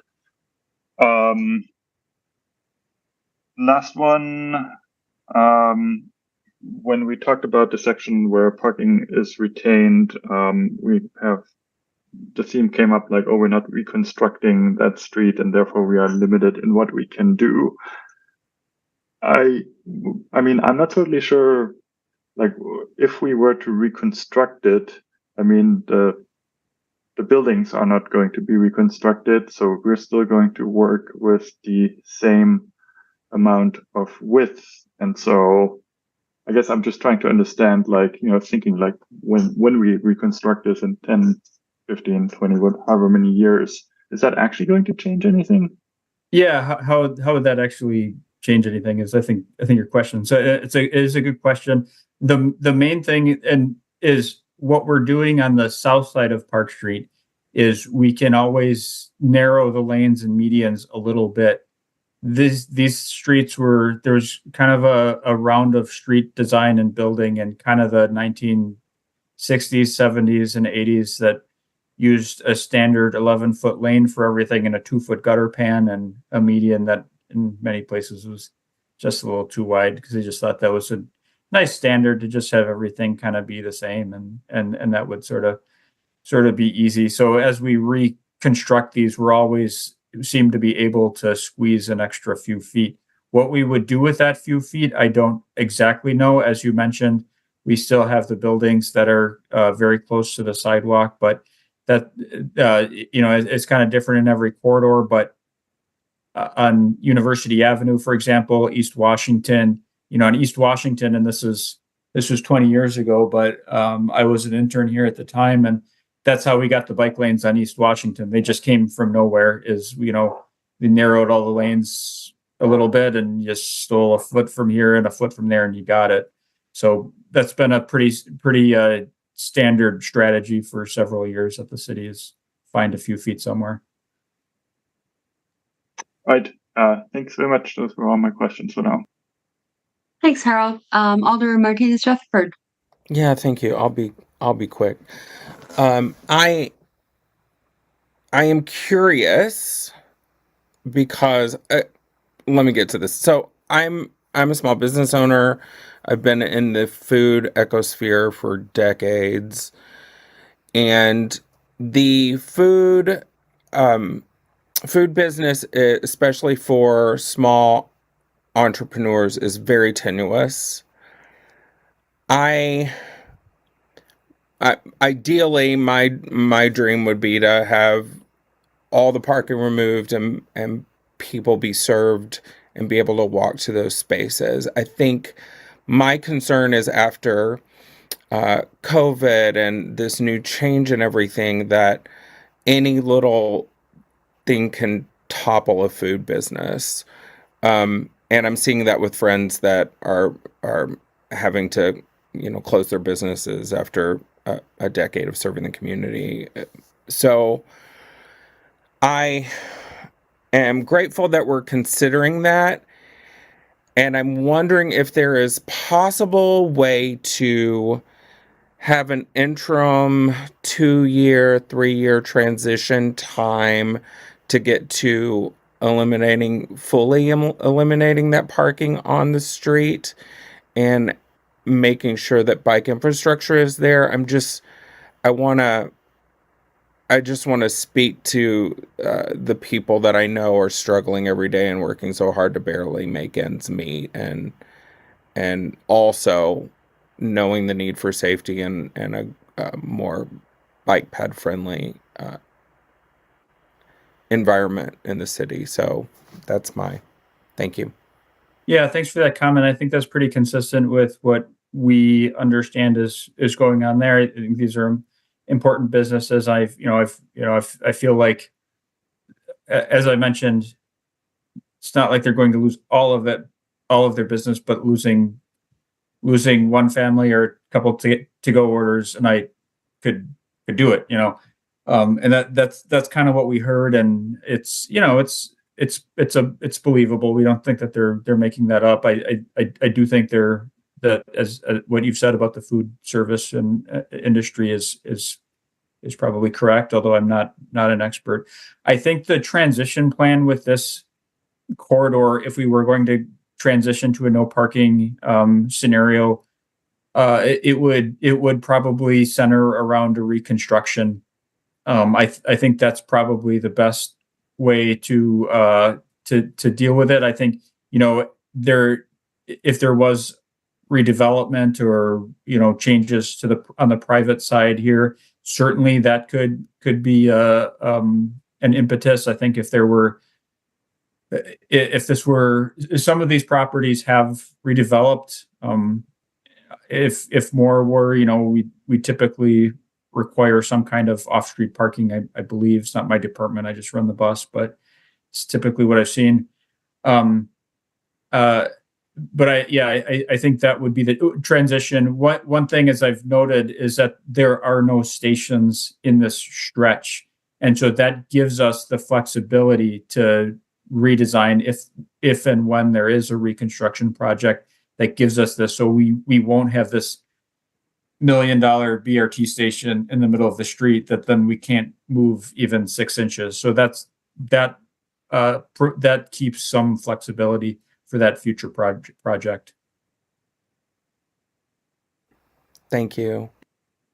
Okay, thanks, Alder. Alder Harrington McKinney, go ahead. Thank you very much. Thank you for this very in-depth presentation. And I understand that we are trying to, and when I drive through the city, I see the infrastructure in terms of the BRT stations. And I guess my question is that I know the emphasis is on bikeability and traffic and having those two modes to move through the city. But I have to look at the equity portion of it. And, everybody doesn't ride a bike. And so, excuse me for, putting that into the space. But when you talk about equity, I know that it's equity along a lot of different lines, but I still, something sits in me that asks about equity when you look at elderly people, when you look at people who are not riding bikes or not driving cars, and what has been your information? What has been your thought about that group of people, and how are you making sure that they are not left outside or left behind? That's just a question, and I don't know where it lands, but it just is still in my space. Yeah, and I think it's a good question, and the LPA doesn't really address detailed designs of the station, but I think it all fits very, very neatly together. All of the BRT stations that we're building are 100% accessible. They're not, we don't really just try to meet the ADA standard. We're required to meet the ADA, the Americans with Disabilities Act guidelines, but we use a term that we call, the way we call it is universal access, which means not just meeting that standard, but making it easier and better for people with mobility needs, blind people to use the system. So, for example, all of the crosswalks will be upgraded to make sure that they are ADA compatible with the latest design guidelines, which many along these corridors are not. Continental crosswalks, audible pedestrian signals at the signals. Once you get onto the platform, all of the ramps, shelters, seating, all of that will be accessible. We'll have tactile warning fields that tell people where the bus doors will open if they are blind. So there'd be tactile warning strips. We will have real-time information signs that also have a push button to audibly give that information out. So we're trying to meet the highest standard that we can with these station designs. And I'll just, say that, all of our routes basically are along busy roads. That does not help. Many of these roads need to be crossed, and there's some things that we can control and some things that we can't. The traffic and the speeds. Those are things that we have some control over, but that doesn't make it easier. So the things that we're trying to control, we're trying to build to the highest level that we can. Just one other thing I want to note too is with the updated LPA map, we also have added a station on both the north and south sides to help narrow some of the distances between the stations so that people don't have to walk quite as far. So obviously with BRT, it's a balance of fewer stations to increase speed and efficiency, but of course you need to accommodate the riders and make sure they can access those stations and it's not too far to walk. So having the new station configuration adds 2 stations overall to the system, but one on the north and one on the south to try to accommodate specifically that, walking distance and making the station spacing more narrow in those areas.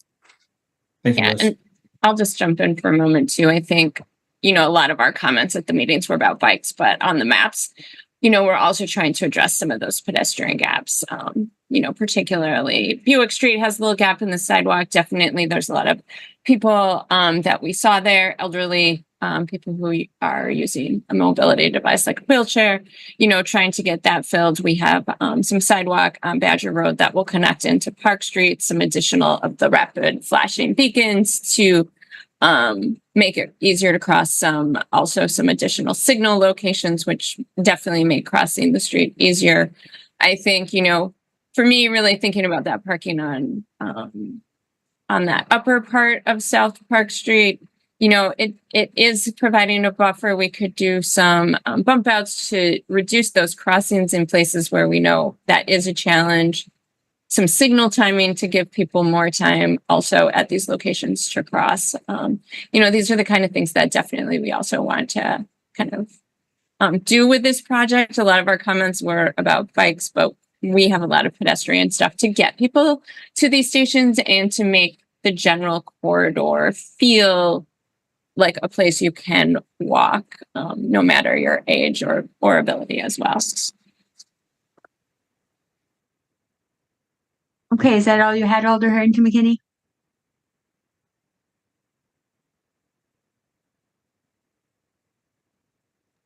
Yes, that's all I have.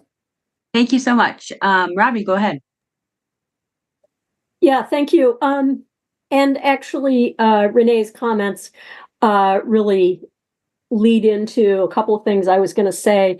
I don't necessarily have questions, but I was looking at those photos of the tiny, tiny little pathetic green zones between the sidewalk and the street on the north part of Park Street, and thinking, how did we get here that we don't have any tree area? You're walking and it's very close to the street and it really feels unpleasant. And, I have used, I think, every mode of transportation, every major mode. I don't have a skateboard or a scooter or a one wheel to get to these businesses or to travel up and down Park Street. And all of them are kind of unpleasant. And part of it is that no matter what mode of travel you use, you are a pedestrian at some point in that travel. And this is just a horrible pedestrian environment. And how did we get here? I think that it's because the road has been widened to accommodate driving and parking. I understand the need. I hear the needs of these small businesses. I have gone to many of them. I don't go more often because I find it so difficult to get there without a car. And to be quite truthful, if I'm on one of the parallel routes, I simply don't see them. It's just like the reason that I don't see the businesses on Monroe Street. When I'm driving, I'm occupied with driving. When I'm biking, I'm not on the street. I am on a side street, so I don't see those businesses. So I'm not encouraged to go there. It's not an impulse trip like many other commercial zones. And I think that's one of the things that we miss about pushing the bicyclists off to the side streets is that means they do not see the businesses. Visibility is incredibly important for businesses, and they're missing that if you don't have people walking and biking in a pleasant environment on the street where your business is located, because drivers are just too occupied with driving to notice the businesses, to be quite honest. So I think I've just been sort of contemplating, why don't we have any trees? Why is it so unpleasant? And it's unpleasant because we have made these choices in the past. And how do we fix those so that we make this a more pleasant environment for everyone once they get off their bikes, get out of the bus, get out of their cars, so that they do want to notice the businesses. So I'm just kind of throwing that out there. I'm also a little bit concerned that we are going against our street hierarchy. I understand why we're doing it, but I just want to note that we are doing it, and I hope this is not the first time of many, that this is a rare occasion, and not something that we're going to have to constantly break our own rules. And finally, looking at the curbside use, which we've been talking a lot about, parking, pickups, deliveries, food deliveries, customer parking, maybe bike parking, maybe bump outs, maybe bike lanes. I mean, all of these are kind of curbside uses. And a lot of cities, they've surveyed the businesses and said, what are the most important elements for you? When do you get deliveries to your business? When do you need people to be able to pull in for 5 minutes? When do you need people to be able to park for an extended period of time? Do you want outdoor dining? Do you need bike parking? Can people park around the corner? I mean, in other words, like, what are the actual, what times of day are these uses needed? And then making some rules for each commercial zone on how that curb should be used. So I think that's something that we're going to need to look at again and again and again. And I just kind of want to throw that out there as an idea that the curb can have a lot of uses, and we need to think about how to use it most effectively.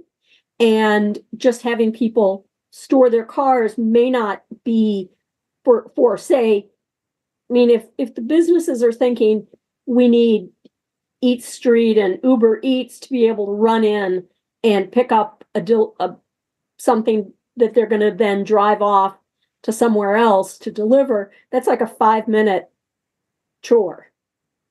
We don't want those spaces to be taken up by people who are parking there overnight or for long periods of time. On the other hand, if curbside dining is more important to them, then we got to look at that as well. Or when do they get their food deliveries or their other deliveries to their business? You know, can we make it so that that's a loading zone from 8 to 10 in the morning and a drop-off zone from 5 to 10 p.m.? I'm just throwing that out there. So I think, again, that's something we're going to have to look at. Or do we want to have charge for parking? Do we want to have limited parking? Limited time periods. So I think I don't have any questions. I'm just kind of throwing those ideas out there and thinking that this is something we're going to have to look at again and again in different parts of the city. So thank you. Thanks, Robbie. Tom, did you have a comment? Yeah, those are actually great comments that she had. Just some background. We would like to be able to construct from Fish Hatchery to West Washington. Right now, the way the CIG grant qualifications work and the ridership that we are forecasting for the Route B, we're not able to really qualify for more funding. So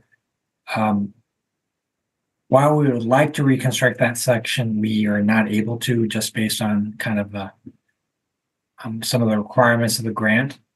And then perhaps a ray of hope. We will be looking into a curb management policy. Liz Kellen and Stephanie Cox will be spearheading that this fall. Some cities have done an excellent job on this, San Francisco and the like. And so everything that Robbie said is true. It's just hard for us to get everything done, all at one time. But that is in our work plan, and we have people assigned to it, and that will be an exciting thing that we'll be able to visit, maybe 6 to 9 months from now. Thanks. Thanks, Tom. Denise, you're next. Go ahead. Great. Thanks, Ann. Thanks, Alder McKinney, for raising the question about other forms of accessibility. I really appreciate you doing that. I will say that Park Street currently is an area of the city that I do not feel safe as a pedestrian. I don't use it. I won't go there alone. It's just too loud, too fast, too scary. The idea of crossing is terrifying. The idea of walking on those tiny, tiny terraces with cars whooshing by is terrifying. There's things that I do utilize in that area. I love the restaurants. I use the UW Health Clinic that's down, is it the 1100 or 1400? The library, all of those things. There's a lot of attraction in there for me, but it's a terrifying environment, and I don't use that word lightly. So what I have to do now is use a cab or an Uber, which then is adding a car into that mess and single occupancy. So the whole BRT project in this area, I think, is such a good phase for all the reasons that have been named, but also it does create greater access. If I know that the infrastructure that goes with the BRT, like those center stops, and then only having to cross, a couple lanes of traffic, and having the crosswalks and the accessible PED signals there, the ADA PED signals, it's going to, by nature, make it a more friendly environment. It's still not the fix, though. So I really appreciate the comment that was made earlier about this being just like the first phase. And so when it's time for reconstruction, how do we do this better and make it a place where the physical environment matches the cool businesses and services that are there, so that they're accessible? And, the questions with the business owners, not only around the curb usage, but also often business owners don't think about what's the gift of pedestrian traffic, what's the gift of bike traffic into their business, because they're too so conditioned to think about people driving everywhere. So I think that's something we need to do in the city, is really be very mindful about how we're promoting the gift of ped bike traffic into these businesses. And Thanks that's so much. Thanks so much, Denise. Appreciate your comments. Chris, go ahead. Thanks. Robbie actually hit on most of the points that I was going to raise. So I maybe just a brief follow-up question on the parking stuff. Well, I guess I'll start off by saying it's a very tricky situation. I think this is probably the best option, all things considered. I'm impressed with how much the city has looked into it, all the parking considerations till now, especially in such a short period of time. I'm viewing by leaving the parking there, I'm also viewing it as an opportunity to dig deeper, figure out what the best solution is, what the long-term solution is, which I'm sure will include curb management, pricing, getting rid of it eventually, those sorts of things. So I guess my question is just, as city staff have been having conversations with folks around these issues, has there been any teeing up with those business owners the fact that meters and stuff might be part of the solution to making that, stretch work better? I will say not yet. We haven't specifically brought up meters, but I I think, as we've been meeting with them, we've been talking about, that we're looking at all these different solutions. We're looking at changes to the side streets. We have talked about deliveries. We have talked about timing to a degree. So I think I think it wouldn't be a big surprise to talk about some of this as phasing and moving parts and even maybe temporary solutions like temporary bump outs. Maybe we've talked about very briefly internally to just kind of maybe enhance the pedestrian environment without putting a big piece of concrete there that we would have to then go and remove if we wanted to make this a travel lane and then have a dedicated bus lane in the future. So I think we certainly could propose, we certainly could look at those options. And I think most of the businesses, I think would, seem to open to different compromises. I think, they just didn't want to feel like we came through and, wiped it out without, engaging them. But I think, yeah, we haven't specifically talked about metering, with them, but we have talked about it a little bit internally. Yeah, thanks. Great to hear how all the pieces are coming together. That's all.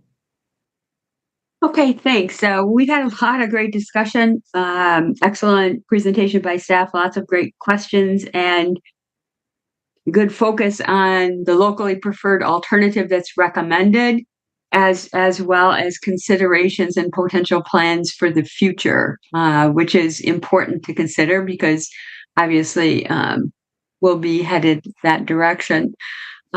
So that being said, we need a motion on this referral. Do we have a motion? Robbie? Yeah, I move that we approve the locally preferred alternative as presented by the city tonight. Okay, so there's a motion to approve the locally preferred alternative as presented by the city tonight. Is there a second? Darren?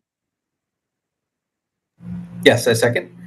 Okay, there's a motion and a second. Again, motion to approve the locally preferred alternative as presented by the city tonight. Discussion. Further discussion. We've been discussing it really the whole time. Harold.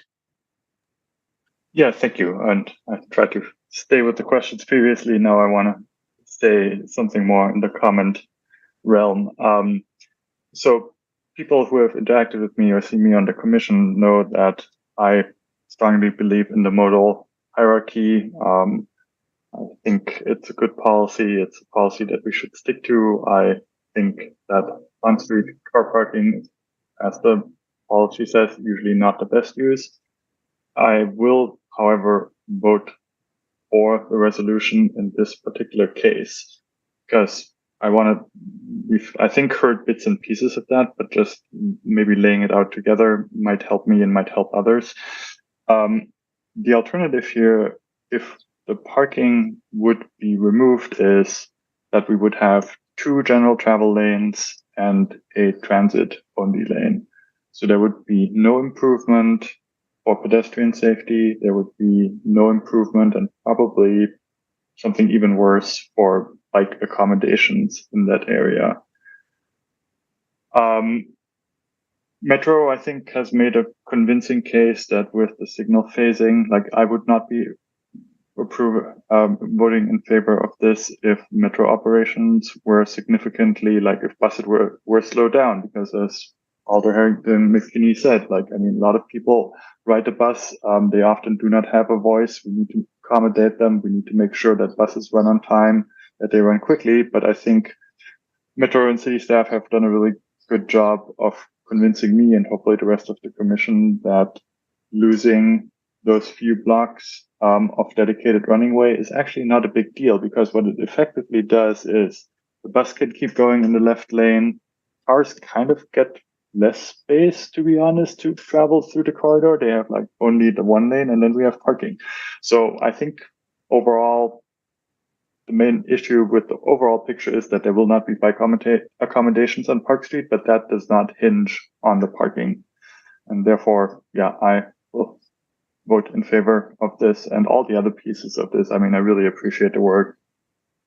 You have come up with lots of great solutions, and I'm super excited that we might have North-South BRT by 2028, which I don't think 3-4 years ago anybody would have thought would be the case. I certainly didn't expect it to come that soon. It was like all east-west, and maybe at some point in the future we get north-south. So I'm excited about that. Thanks. Thanks, Harold. I'm also excited, and I'm a strong supporter of the project. And I think, Mike, you said it several times that there aren't stations in the stretch that we're talking about here on Park Street between West Wash and Fish Hatchery. So a lot of the great ideas that people have been talking about tonight will be possible once we can reconstruct the street, because there won't be stations there.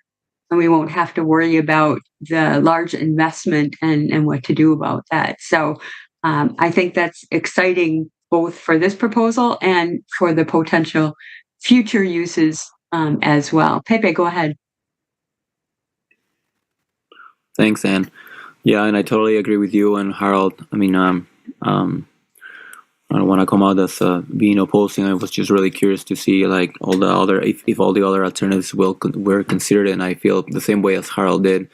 Thus, I feel like the staff has put together a pretty solid proposal, and it's definitely the best that we can approach right now with what we have. Really looking forward to what we can do with the reconstruction opportunity, and also, honestly, not that I'm necessarily in favor of parking, but in this case, I feel like actually keeping that area blocked with parking not only will offer some buffer to people walking there, but also will help us open up to alternative use for that same blocked space in the future.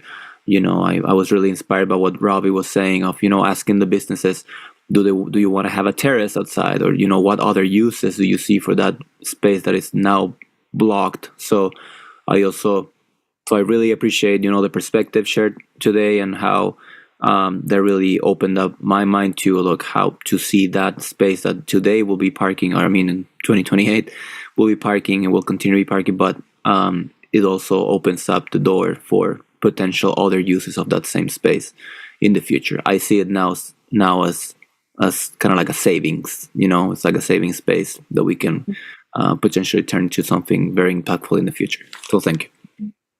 Thanks, Pepe. Darren, go ahead. Yeah, thanks, Ann. Quite honestly, up until Harold just spoke, I was not going to vote in favor of this. So Harold, you laid out convincing arguments for me, and realized it's one of those. I'm holding out hope on reconstruction that we can fix all of these problems, or at least begin to address them. But I do want to hold out and just say, please let's not get in the future of saying the buffer for pedestrians is parked cars. I think that is a wrong approach. I understand what it is now, and it's the hand that we're dealt, and I'm really looking forward to being able to look at the reconstruction of the street. Thanks, Pepe. Go ahead. Yeah, I'm wondering, should we add something to the motion in terms of, it doesn't make sense to add something after what Robbie proposed in terms of, leaving there a note in terms of, that all these comments were mentioned in around that area, and that there's that with the recommendation or the hope that when reconstruction comes, that will be addressed. That's a great thought, Pepe, but I don't. It's very hard to sum up the extensive conversations that we've had, and I think now Mike and Liz, correct me if I'm wrong, but where we are in the locally preferred alternative, there are going to be continuing discussions, and Renee, there are lots of discussions that will come back to us for, things that you've been talking about, bump outs and other things that we might look to in the future. So I think that I see it as difficult to try and encapsulate the vast quantities of comments that we had that were very productive. And I want somebody to correct me if I'm wrong, but I think the process that I see moving forward will allow for that to happen naturally. So Liz, Mike, Renee, correct me if I'm wrong, please. Yeah, I think that's correct. Again, the locally preferred alternative is the route, the stations, the general running way characteristics. So that's really what we're asking you to approve, or they're asking you in the Common Council and other committees to approve. As I've mentioned, it's hard to draw a clear distinction between the locally preferred alternative, which is a very high level plan, and preliminary design, because we could, in theory, put ourselves in a place where we can't do some of these things if we make poor decisions on the LPA. So we haven't really shied away from the discussion. That's really kind of more into the design and certainly bump outs and that kind of thing, and futures stuff is definitely more into design and long range city planning. And so we haven't really shied away from that. But I do think that I would suggest that the motion or the action be as related and contained to the locally preferred alternative as possible. That would be my suggestion, because that's really what the FTA asks us to do at this point. Yeah, and I'm not trying to discourage you from anybody from making a motion or changing the motion, amending a motion. I just am confused about how difficult it would be to incorporate the vast quantities of wonderful suggestions that people made. Harold, go ahead. Or maybe did that handle what you said? Did you have more? Oh, no, that's it. Yeah, thanks for addressing. Okay. Harold, go ahead. Yeah, a question along those lines. So the version of the LPA report that's on Legistar, I think that was changed and therefore I can't access it anymore. And so I'm going by the slides that we have seen. And so one thing in the slides today is when we talk about those parking spots being preserved, they say it's going to be 2-hour parking. So that's super specific and goes contrary to what we have just talked about with a parking benefits. So I just want to make sure that we're recommending the LPA, which goes with the report. And since I can't see what's in the report, I want to make sure that the report is reflective of what's in the presentation and what we have talked about. So maybe somebody can address what's going to be in the report, because I think it's important to get that right. Yeah. So what you're essentially recommending adoption or lack thereof is the report. I don't know. It's possible we uploaded a later version of it. I don't recall.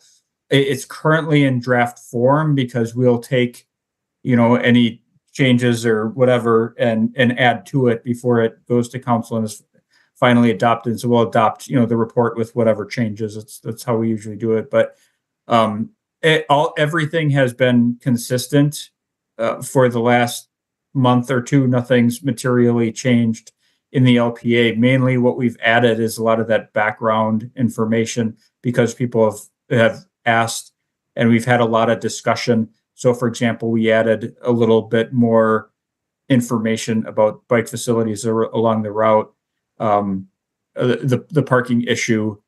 That's really what's been added to the PowerPoint, and some of that will be incorporated into the report. All of it will be on Legistar, but the material content, which is the route, the running way, the stations, hasn't really changed. Yeah, I would just add to that to say, the LPA does not include exactly the restrictions on that parking. So you're not approving that that's 2-hour parking. You're essentially approving the map that shows the running way that short segment would include retaining parking and having the BRT in a mixed lane. And then when we get to more detailed design, we can obviously work through that with you all. And I think that the graphic that I showed was really a preliminary graphic that we developed to kind of talk with the businesses. It was one of the options that we showed them, and also just internally trying to figure out what actually would it look like how exactly would the bus move through and what would the impacts be. So that's not, you're not approving that specific design at this point as part of the LPA. The map is essentially what you're approving, which Liz had on screen, and I think it's on Legistar as attachment A or something. Right. And so that is, yeah, go ahead. Yeah, it's the first one in Legistar. And Harold, the TED bike is a separate memo that was presented, and Park Street, there's a separate little report in there. The actual BRT report, Liz, the only changes that were made today were just minor technical corrections. So there weren't any major changes, Harold.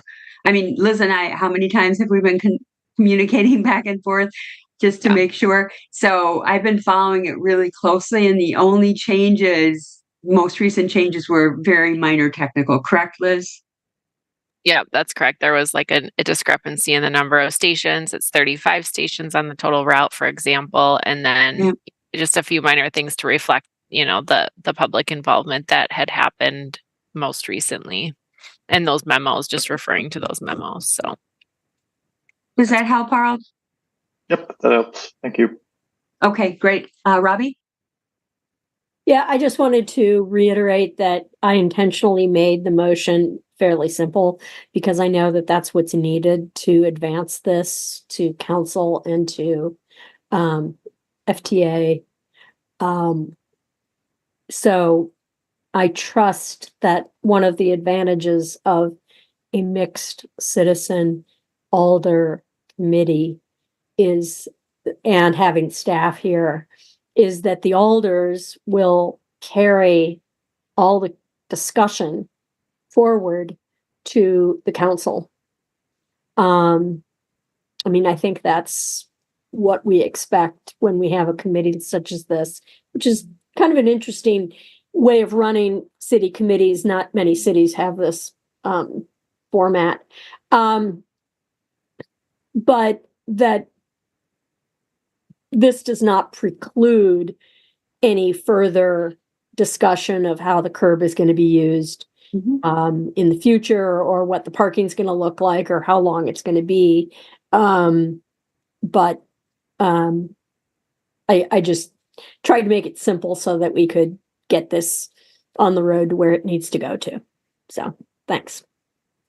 Thanks, Robbie. Other discussion?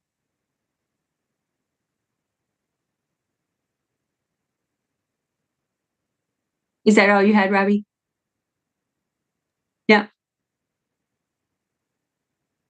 Got to put my hand down. Okay, thanks. I just wanted to make sure you were done. All right, any further discussion?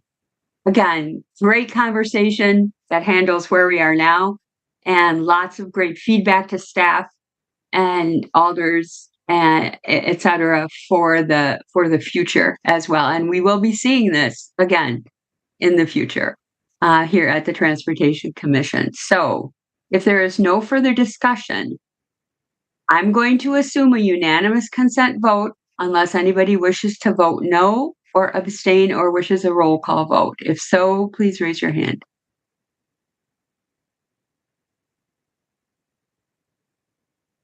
I'm waiting for a long period of time just to make sure. Okay, the motion is carried unanimously, and thank you, staff. That's really exciting project. Lots of great discussion, lots of great information, and I'm very excited. And as you heard, a lot of other people are as well. So thanks very much. All right, we're going to move on to item number 5, approval of Metro Transit August service and bus stop changes. Mick, are you going to do an intro here? Yeah, I just want to say hello to everybody and introduce Mike Chekvala, who I believe you've met, and Sean Hedgepeth, who's our planning manager, who's also going to present tonight. And it's about the service changes related to what we need to get ready for the launch of BRT this fall. And one just housekeeping note is we made some changes today that I'll let Mike get into, but we did update the PowerPoints related to electric buses on Route R. So Aiden posted that into Legistar just before the meeting. So there is that change that's a little different than what we put into Legistar earlier. So Mike will get into all the details, but I just want to let you know about that ahead of time. Oh, thanks very much, Mick. Mike, go ahead. Okay, thank you, Mick, and thank you, Chair. I'm gonna try to do a PowerPoint here. Let me know if you can't see this, but yeah, thanks. So Mike Chekvala again from Metro. These are recommended service changes for August 24, although some of the BRT changes will happen sometime later. We don't have a date for that. So this will, a big component of this service change in August or fall 2024 is about our other BRT line, which is the East-West BRT line, which we've already had many of these difficult conversations on, and now will be opening soon. And then my colleague Sean Hedgepeth will talk about some of the other changes that are not necessarily directly related to BRT, although some of them are kind of close. So you'll hear from Sean as well. So summary, we have some bus stop changes related to bus rapid transit. The committee approved some bus stop changes earlier. We separated those out because we didn't want to confuse it with the bus rapid transit implementation. This was a lot cleaner on our end. Some changes to routes 28 and 38 related to bus rapid transit. Route R1 adjustment, Route 65 adjustment, and then some other odds and ends that we'll talk about at the end. So bus rapid transit is coming online this fall. So we've been all working very hard to prepare for that. It's one of the it's the top thing that we're working on right now. There's a lot of changes. You'll see a lot of work that's coming online that will need to happen for this to happen. So the main thing is articulated buses will be operating on routes A, B, and F and R in the near future. So the main change is that the new buses will go online and the stations will go online as well. So that will have some other related things that come with it, but we will now have articulated electric buses on the BRT service, and the stations will be operational. One thing that's come up very recently, and I think we just kind of solidified this today, is that we have some concerns about bringing all 4 routes online at the same time. If you recall, the plan for East-West BRT was to purchase all of the BRT buses with the East-West BRT project and electrify routes A, B, F, and R all at the same time with the East-West BRT project. And the reason is all 4 of those routes will use the BRT platform. So we can't really have local buses serving the BRT platforms because the doors are on the wrong side. We have concerns with electrifying all of those routes at the same time. Route B specifically is taking a lot of buses, and we think that over time, as some of our charging infrastructure all comes online, and we're able to kind of streamline and make the whole system a little bit more leaner, we'll find the resources to do Route R. So Route R is coming, but we just don't want to do it all at once. We're just afraid of biting off a little bit more that we can chew all at once. As I mentioned, schedule adjustments and some other things that come along with that, mainly on Route A. So these are the stop closures and relocations that are related to BRT. So these are in the service change packet, but these are all essentially the remaining bus stops along Route A that were not closed earlier and are not part of the BRT system. So if you'll recall, the committee allowed us to close some of the stops along Route A earlier that would not be part of the BRT system. And the goal with that was to keep the buses on time, as we were struggling with some on-time performance, and we knew that they would have to close already. But we left these stops in for various reasons. For example, Ingersoll Street is where we do driver changes currently on Route A, as Route A is relocating to be dispatched out of our New Hanson Road facility. We will no longer be doing driver changes at Ingersoll Street, so that stop won't be there. And all of these really, the short answer is there aren't BRT stations built there, so the new buses won't really be able to serve them. Some other bus stop adjustments. There are some stops that Route A will skip, but other routes will continue to stop there. So it's not really a stop closure, but it's Route A will essentially just be removed from the sign, and some other route will stop there. That's particularly on the near west side. There's also one or two on the northeast side. Get into that detail in just a second. So here's the list. I'm not going to go through all of it, but for example, eastbound Mineral Point in Gammon, that was a stop that is not on the BRT system. We do have local routes that stop there because then they turn right onto Gammon, and so they need to stop there. And before BRT opens, it was just more convenient for us to just say Route A stops there as well. It just didn't make sense to have Route A skip it. But now that Route A is moving from the right side to the left side, it will need to skip that stop, which was always the plan. Some of these on University Avenue, I'm going to talk about in a little more detail in just a second. And then right at Straubel, again, that stop will be closed for Route A, but Route L will continue to stop there. Route D and O will no longer stop at University and Orchard, and the reason is it's moving slightly, and so we need to make the left turn. We can't make the westbound left turn onto Randall while also serving this stop in its new location for routes D and O, but other routes will continue to stop there. So the stop closures for routes 28 and 38 and the R will also use this pattern because the R will be dieselized. It will use diesel buses until it's ready to become a BRT bus. This will essentially create a limited stop zone or a skip stop zone between University Bay Drive and Seago Road. It will have bus stops at University Bay, Seago, and Ridge. The reason for this, and I'll go to the map here. So the basic challenge here is when we originally set up the BRT system, the goal was to have all of the BRT buses or all of the buses on the University Avenue corridor be BRT service and use left side doors. Since transit network redesign was completed, implemented, and adjusted over the last couple of years, that's no longer the case. We have routes 28 and 38, which were added to the corridor. So what that means is, for example, at Midvale, we could have a situation where the BRT bus is stopping in the left lane, and route 28 or 38 is stopping in the right lane. And so of your 3 lanes, you would only have 1 lane in the middle that's open. It's just not really a safe scenario. We're concerned that people in the right lane will be merging into the middle lane to get around the bus, and people in the left lane will also be merging into the middle lane to get around the bus. And it's just not a scenario that really is going to work.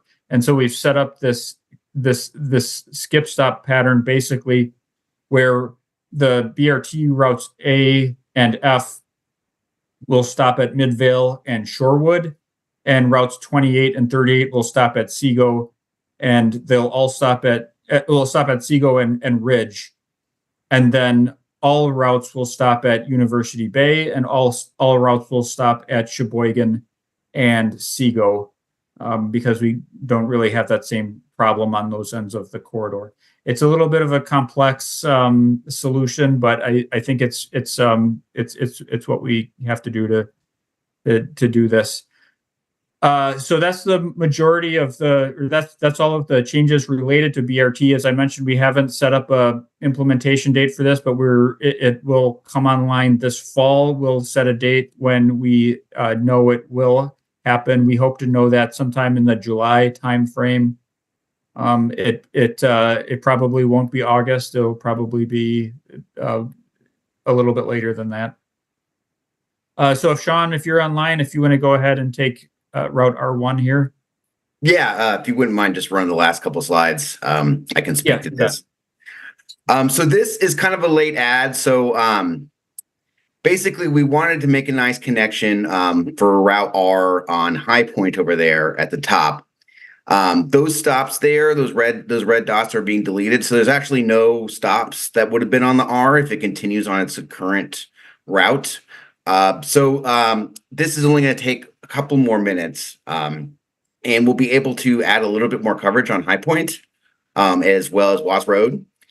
And this is also a way to make connections to the BRT station there at High Point. So it does serve a lot of nice apartments and density along Watts Road and there in High Point and D'Onofrio with just a couple extra minutes. So that was something that we decided to add as well to the R1. Go ahead and go to the next one. So yeah, this Route 65 has actually, especially during the PM, has been our latest route. And a lot of the reason is, University Avenue construction. It's one of the last routes that it goes to the University Bay there, and then it waits on a ramp just off the map there. We originally had Route 28 and 38 do that as well. It got stuck in a lot of traffic. And there's a lot of service now that we have that's going up University Bay, including 28 and 38 and Route C. This is a way to make the route more on time with still having the same head sign, having the same destination. The Route 65 still goes to, we'll say, UW Hospital on it. But this is a way that we're using the turnaround for Route 80. And this is just a way to help out with the route. Like I said, this is our worst performing route. And I think this will make a meaningful change to on-time performance. It does make a layover over there at Lot 76. And then there's some kind of minor cleanup changes. So I was just out of Hanson Road today. We have 2 pads that have been poured there for a couple of months. As a kind of an interim step of getting BRT off the ground, we're going to finally extend A2 from the UW Hospital out off East Park in the American Center, and this will continue going to Hanson Road. And there is a path there that goes to some of the businesses off Manufacturers Drive. So we do think that some folks might be using this as well. But this is a way to kind of phase in some of the BRT branches out there for the A2. The interline change for the CNR. So now that we've proposed to have that as a diesel bus, that can remain. In the future, that will be we'll have to make some decisions on how that works. The C and the R came out of because we had difficulties with the R connecting to the A, especially on Sundays and after 7 p.m. We got a lot of complaints, especially from people who work at the main UW hospital that were going west, that they had to transfer many times. We found a way to basically revenue neutral to extend the R to connect with the C. In that way, we didn't have to make a perfect connection to the A there. That has been a very popular change. It also provides just generally more service to the University Avenue corridor, especially on Sundays when the A is running only every 30 minutes. So that has made the Route R ridership go way up. As soon as we have that little service note on the map that says, Route F doesn't continue, but it's because Route R used to not continue. But that has been a really beneficial change that will remain possible for now with a diesel bus, but that'll be something that we'll have to figure out later once the R becomes an electric bus that will not be able to connect to the C. Another minor change, Route C2, that goes out to an area of Kings Mill and Cottontail, out there at the end of Buckeye. That's the C2 Buckeye bus. We did have some complaints there about the layover. It was near an apartment complex. We found another area that's just right on the main arterial road. That's an ad lane. And so that was done to basically have less of an idling bus out there, and to try to pull it away from some of that residential. And so this other change to the FNR is going to be something we'll have to come up with a new change later. So with the R staying a diesel bus, it will be able to stay what it's doing now. So yeah, that's basically it. I mean, we've all been working really hard on trying to get BRT out. A lot of these stop changes are phasing it in, and we continue to do tests and things for BRT, and we're working hard getting that out there this fall. Yeah, thanks, Sean. So the changes really were just about that Route R. We've put it in as this will happen because it will be electrified as part of the BRT system, but we just don't know when yet. So we put that asterisk again, and we made that asterisk do a lot of work. But just wanted to be straightforward about that. So thanks, Sean. Thanks, Mick. We'll take questions if you have any.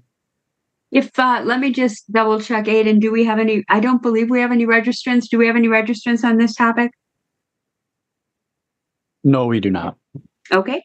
All right, Robbie, go ahead.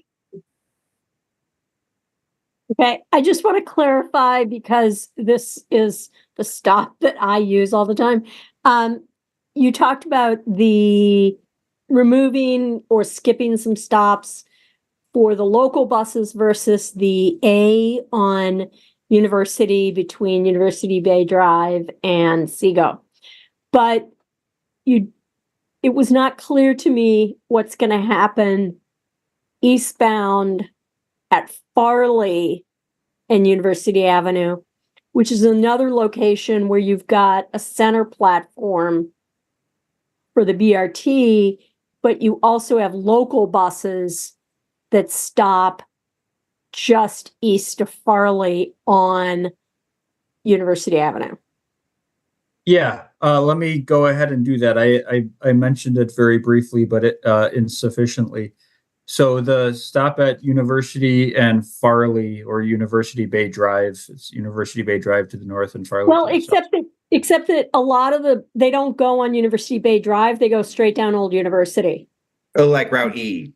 Route C, I think. E, Yeah. J. Yeah. Yep. So, okay. So, everything will stop at University Bay and Farley. So there's actually two more dots. This was specifically talking about the 20 and 38. So we only showed the 20 and 38 stops, but there are also two stops on University just east of Farley here that are served by, I think, the C, E, and J. Those will remain, and those will continue to be served by the C, E, J, and R. The A and F will stop at the medium platform. We can do that there because we have a bus lane in both directions at University Bay, so we don't have that same challenge. And then the 28, 38, I think that's it. Oh, and the C will also I think the J also, well, yeah, so those routes will stop on University Bay at Marshall as well. Okay, right now the C, when it's eastbound, stops. Kind of goes in a circle, so you'll have to describe. Yeah, it makes a turn and stops at Farley and University. Yeah. Wait, the J is going to use the center platform? No, the J will stop on the side where the C Yeah, is. okay. I just wanted to be sure I got that right. I'm just checking to make sure which buses are going to stop by my house. Thank you. All right, thanks, Robbie. Harold, go ahead. Yeah, thanks, Mike. Thanks, Sean. So for the Route R electrification, I mean, what time frame? Like, is it going to be like within 1-2 months, or like within a year? Like, just to have a better sense of like what that transition period is going to look like. And if you don't know, I think we'll know more when we actually start running this. I think we think that we can kind of do everything with what we have, but it's pretty tight. And so what we are going to do initially is we're going to be pretty conservative with it. We're going to have probably an extra bus on some of the routes. We're going to have some road buses around. We're going to have a little bit more time for them to charge than they probably need. And so we're just concerned that what we don't want to do is get the call that says we can't make pullout in the afternoon. What are we supposed to do? So that's what we're trying to avoid. Once we're able to tighten that down a little bit, I think we should be able to do it. There's a couple other things that are happening. We have 13 chargers on the way. Each charger has 3 dispensers, so you can charge. I think we should be able to charge. Ultimately, we should be able to depot charge 39 buses, but not all at the same time. 3 of those chargers are lagging a little bit. So at Hanson Road, we'll have 10, but we're only going to have 7 to start. So we think that when we get those additional 3 chargers at Hanson Road, that will kind of make up some of that buffer zone as well. That'll just give us a little more flexibility. It'll give our operations staff a little more time and ability to find the dead buses and find the chargers and connect the 2 together. But I think we really want to see how things go. I think there's some of these things that's just going to be, can you turn around enough buses for the PM peak? And I don't think we're really going to know that until we start running this. The other thing that there are a few other variables that come into play. One of them is the UW campus buses for Route 80 and the electric buses for Route 75 to Epic. Those are the same BRT buses, and in the short term, we can kind of use those if we need to, if we find that we need those buses to make pullout, but we really can't do that in the long term. So that'll kind of give us that immediate buffer that then, we can make it work later. The other thing that we're working on is charging for Route B. As I mentioned, Route B is sucking up a lot more buses and resources and charging ability than we thought it would. That will probably come online in the next year or 2, but we'll find out if we can. So I think that will basically solve all of our problems. Once the charging is on for Route B, there's no doubt we'll be able to do this. Once we kind of get this running, know how it works, know how conservative we'll have to be, figure out, get those additional 3 chargers, I think we'll have a lot more information. I think we'll be able to answer your question a lot more accurately in, I'll say a month or 2 after we're running. Thanks. That's very helpful. And yeah, I appreciate the conservative approach. I mean, there's a lot of change happening. And so making sure that the change doesn't break things and the rider experience, I think that makes a lot of sense. For the 28 and 38, all the other changes make a lot of sense to me. The 28 and 38 closures, that is one I have concerns about. I mean, as you said, it creates this kind of complex stop pattern that people like, oh yeah, this bus stops here, but that one does not. And do you have boarding numbers for these particular stops? I do, and that is probably something I can find here relatively in short order. And I'll just say that it's not an elegant solution. It's not really what we want to do. We try to make things a little bit easier to use and not so complicated. Especially with transit network redesign, we've kind of gone in the direction of trying to make things simpler and easier. Right. But I'll just go from west to east. I don't have the map up anymore, but looking at eastbound Seago, which is, inbound boardings, that would be the local stops only. That has 132. Inbound Midvale has 241. So that would be BRT only. And then eastbound Shorewood has 112. That would be BRT only. Eastbound Ridge has 145. That would be the 28, 38 and R only. And then University Bay coming inbound is 230. But then because that's the hospital and other things, it also has people going the other way. So that has 200 going outbound.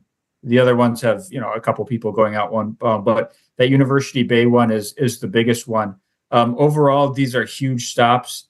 There are a lot of people that are using all of these stops. So I think most people will gravitate here towards the BRT stations because that'll be the fastest, most direct way to get downtown. But I think what it'll be is if you're going downtown, you'll go to the BRT stations. If you're going to the hospital or somewhere on UW campus, on the west side of campus, you'll go to the 28 and 38 stops. I think a lot of people in this corridor just get whatever's coming. So it's really hard. We can look at those numbers, but it's kind of hard to see where they actually want to go. Especially if you want to get to kind of the east part of campus, the travel time is somewhat similar. And so if it's a cold day, you're just going to get on whatever bus you can get. And so it's going to be hard to see kind of what the travel patterns are going to be when BRT opens, but certainly in many reasons why people took whatever could come, because there were full buses coming in from Middleton and things, which will have this extra capacity. It'll just be a new normal. Okay. Yeah, and honestly, I think this might sort of evolve again as we get more capacity with the electrification. Maybe we can get to a point where we can consolidate all to one stop pattern. The 28 and 38 were kind of a quick addition to fix a problem that presented itself in redesign. So this might evolve as time goes on, but for now, this is really the only thing we can do in the time frame we have. Well, I mean, the other thing you can do is just keep the stops. I mean, I'm not really sold on the safety argument. I mean, the 28 and 38 only run a certain amount of the day. They stop for not a whole lot of, I mean, yes, these are relatively busy stops, but I mean, the stops are going to be short. And so I'm not really sold that there's this huge problem that we then have to come up with this solution that, degrades the rider experience. And I would be inclined to we don't know what it's going to, I think that's a recurring theme. We don't know exactly what's going to happen once BRT comes online. But my inclination would be to just keep going and see if there are actual issues. Your response to that, Mike and Sean? I'll add a little bit of context. While the 28 and 38, are every 30 minutes there, we do, when UW is in session, run extra buses that originated either at West High or Memorial High. So there are cases where there's kind of a burst of frequency there. But I understand where you're coming from too. Yeah, no, I totally understand where you're coming from. I'll just say this again, this is not a very robust solution. It's kind of the only thing we could come up with. The 28 and 38 do run every 15 minutes. So, and I think we'd like the center running on University Avenue to be successful. I think that is a pretty, I'll just say we have somewhat concerned about people who will need to get used to buses running in the left lane. And so kind of to combine that with people merging in from the other side at the same time. I'm not trying to take away from what you said. I think what you said was all true. I would say that we're a little bit more concerned about it. What else was I gonna say? I don't know. That's probably it.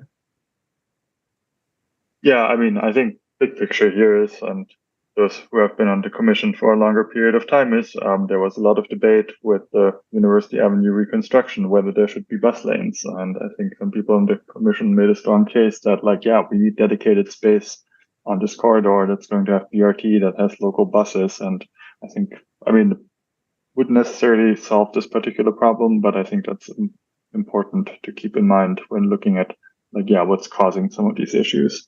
We don't have dedicated space. Sorry, yeah, and just the thing that I remembered was that I think the frequency of them running every 15 minutes was kind of a factor as well.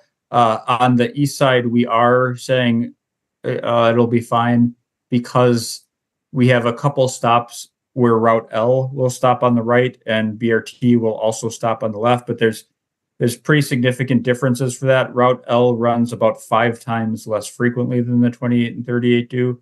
And also at rush hour, BRT will be in a dedicated lane there. So when traffic's worse, it won't be as much of a problem. So, clearly there is kind of a gray area and a fuzzy line, but I think we have concerns about it.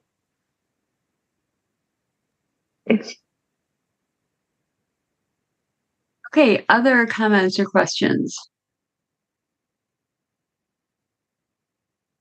Okay, we have a number of changes proposed by staff. And we would need a motion to approve recommended changes if you are so inclined.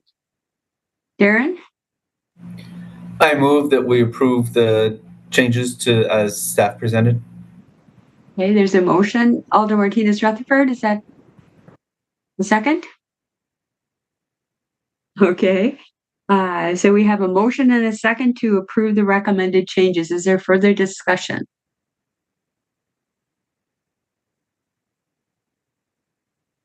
Okay, seeing no hands.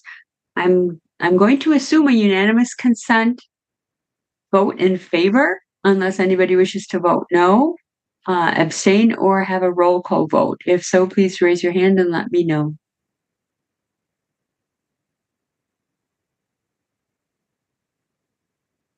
Okay, the motion is carried.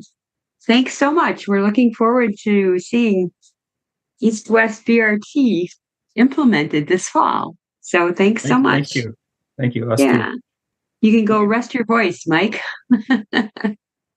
Yeah, you probably need your voice to rest for a while.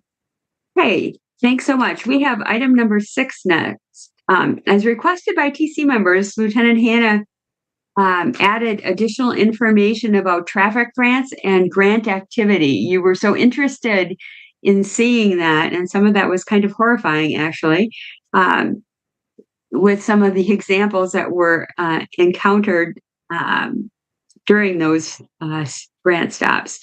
It's been quite a while since we've discussed the content of the traffic safety report. So while we have a brief summary from Lieutenant Hanna, let's see what else other feedback you might have about the content of the report.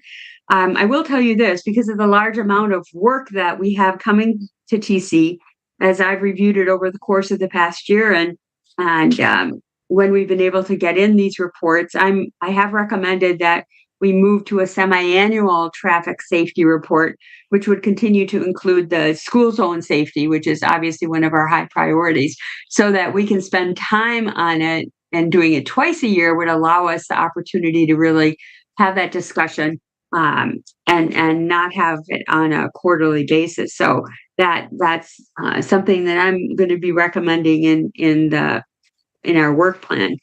So Lieutenant Hanna will make the presentation, and I believe Renee is still here. Are you still here, Renee? Yep, Renee's still here to help answer any questions from with regard to school safety zones, or basically anything with regard to traffic engineering. So Lieutenant Hanna, if we could have a brief summary. I know we're at 8:13 already, so I don't want to cut you off, but you handled it very well last time, not, beating us over the head with the detail that we already looked at. So I appreciate that. So maybe focus on some of the changes you've made or whatever you feel is relevant. So welcome.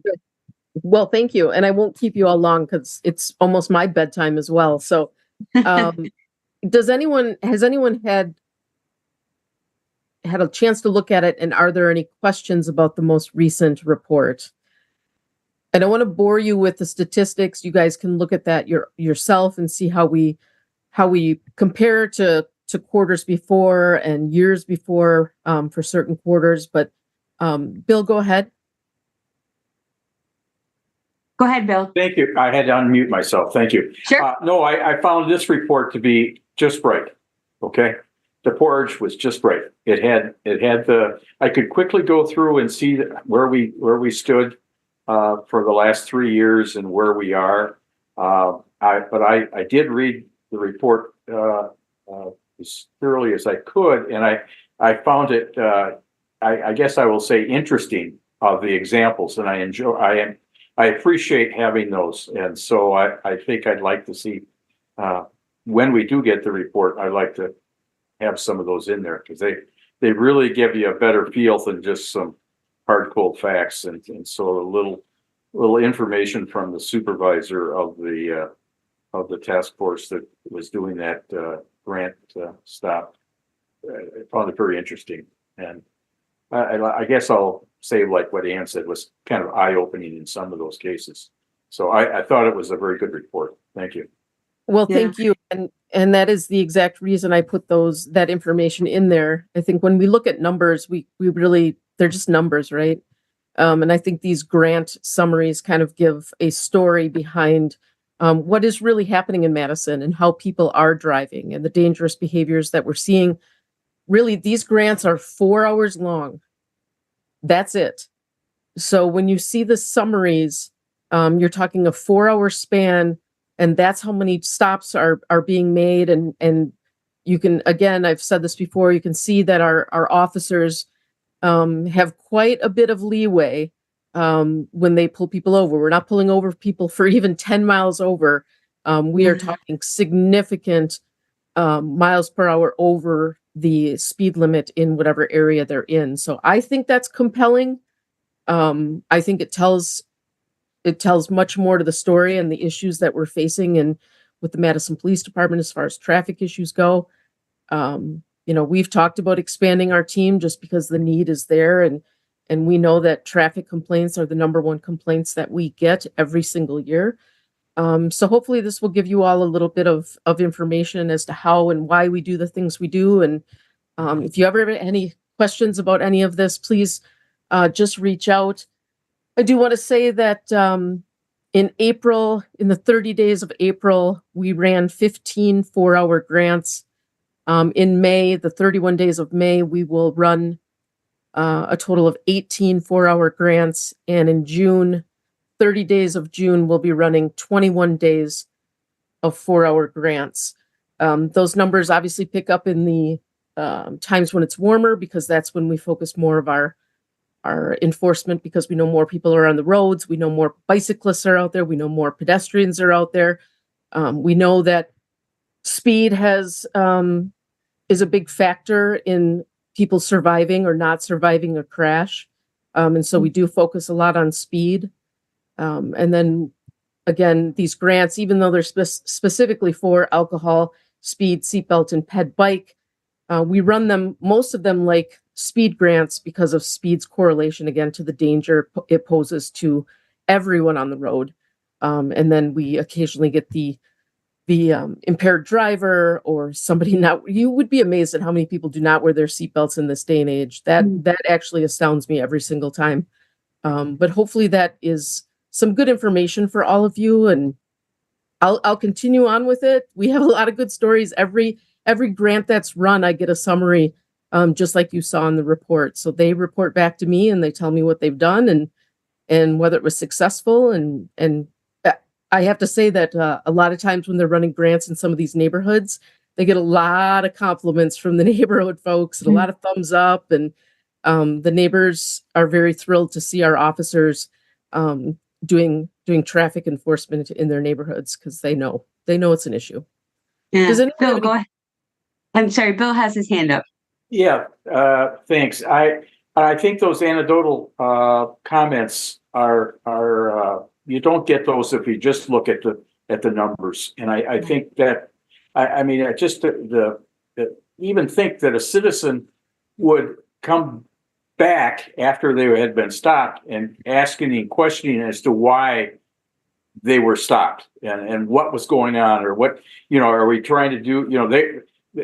That's from the driver's perspective. And I think it's from the residents whose homes and children are walking along those streets. I think to me, that is the, really, we can't get enough public support that people are just saying, they're driving fine. You don't need to stop me. But we know that that's not true. And so I guess I applaud the work of the test officers to do it correctly. And I think they are doing it correctly.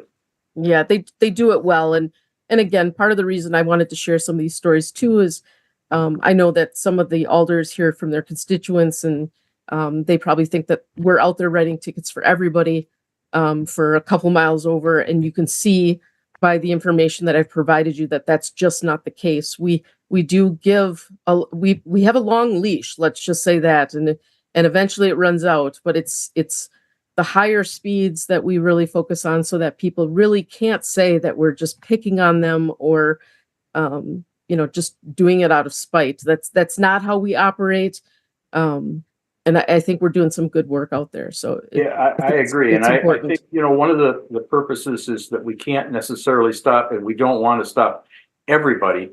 It's just it's an educational tool. And if sometimes people getting a ticket, hopefully that is an education that they think twice about it if that's what it takes. But I think that's just kudos to the officers. Thanks. Yeah, I would agree. And the most egregious cases are the ones that we're addressing. So Yeah. Thanks. Thanks, Bill. Chris, go ahead. Thanks. Thanks for the report. I guess since you hung around this long, I have a couple questions. One is on the impaired driving grants, if I'm reading it right, like fewer than half are getting citations compared to like seatbelts, maybe 3/4. Do you know how folks are making that decision and how that's playing out? I don't know exactly. Like I said, so those grants, like I said, are specifically for those categories, if you will, the impaired or the alcohol, the seatbelt, the speed. But a lot of times we don't find the drunk driver when we're running the drunk driving grant. I mean, they're not all going to be driving through the intersection of, Packers and Northport. So when we're there, we kind of address other things. And so what you're seeing is sometimes we have discretion, right? When I was a beat cop, people either got a ticket or they got a lecture. They didn't get both. And so sometimes a simple conversation goes a long way. Sometimes that is all somebody needs. We know we're not going to ticket ourselves out of this problem. It is going to be a full campaign of, enforcement, education, that kind of stuff. So, we don't cite everybody on everything. It really just depends on the case too. If that makes sense. That makes sense. Yeah, it does. And so I guess, yeah, I mean, you're showing discretion in impaired driving or whatever you run into when you not impaired. If they're impaired, they're getting arrested. So it's whatever you come across. Okay. Yeah, but the fact that we can't find 1 million drunk drivers in the one location that we might be focused on. And so that's where we get a little more discretion. Maybe you get a speeding ticket, but you get a warning for, your tail light or something. I mean, we really focus on the hazardous stuff and not the little things. We don't really pull people over for nonsense with these grants. Right. And you're for the most part, it looks like the speeding, it's only if they're going like 15 miles an hour over is most of those. We could stop a lot more people. When I was a beat cop, my threshold was 11. If you were going 11 over and I was doing enforcement, you got a ticket.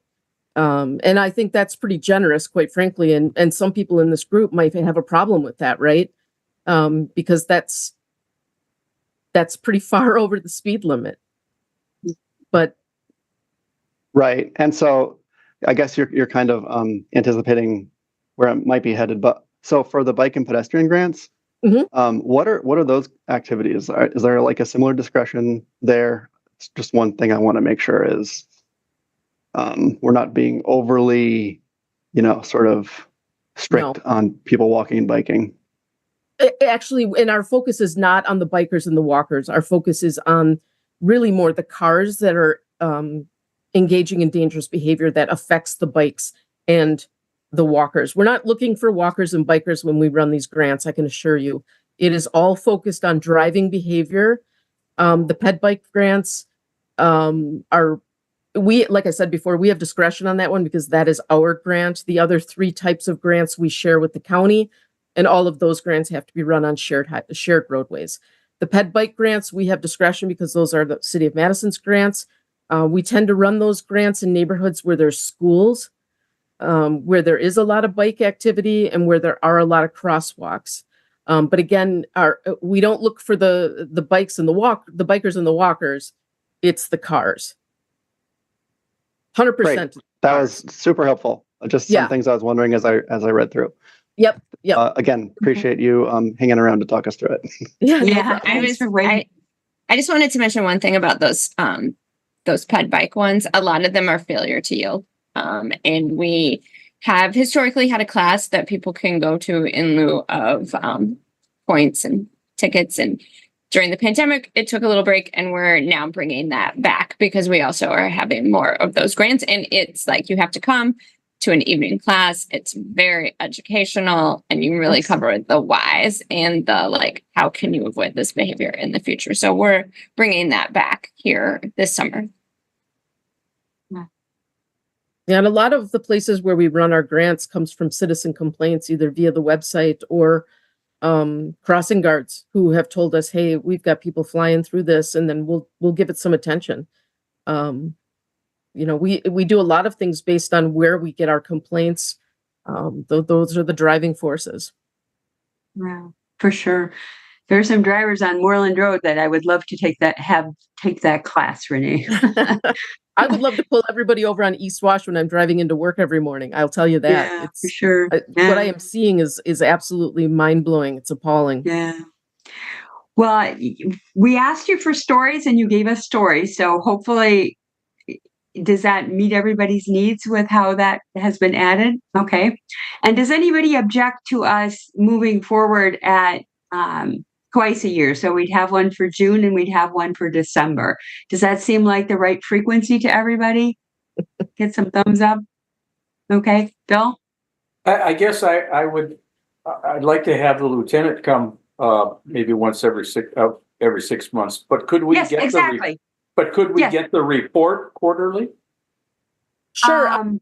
I have no problem in giving that to you. If you want me to just come to your meeting semi-annually, that's fine. I have to provide my quarterly numbers to the chief, who then presents some of it to the city council. So I'm putting that together anyway. I have no problem sharing that. And also, if there are things in there that you want more information, or if there are things that are not in there that you want to see, you should all know how to reach me. I have no problem. If you want some information about something specific, I will do my best to find the answer for you. We don't have to just talk during this meeting. I am available for whatever questions you might all have. So please feel free to reach out. I think quarterly, one of the things is if we have, particularly if there's fatalities and so forth. Yes.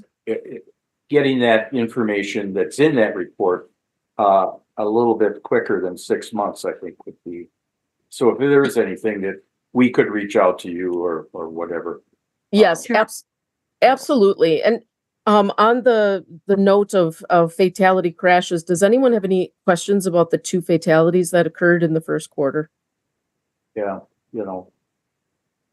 I mean, if there's any questions about that, I'm more than happy to answer those. Yeah. Any questions? Bill, did you have a question about that? No, I don't. I'm sorry, I didn't lower my hand. No, that's okay. Pepe, go ahead.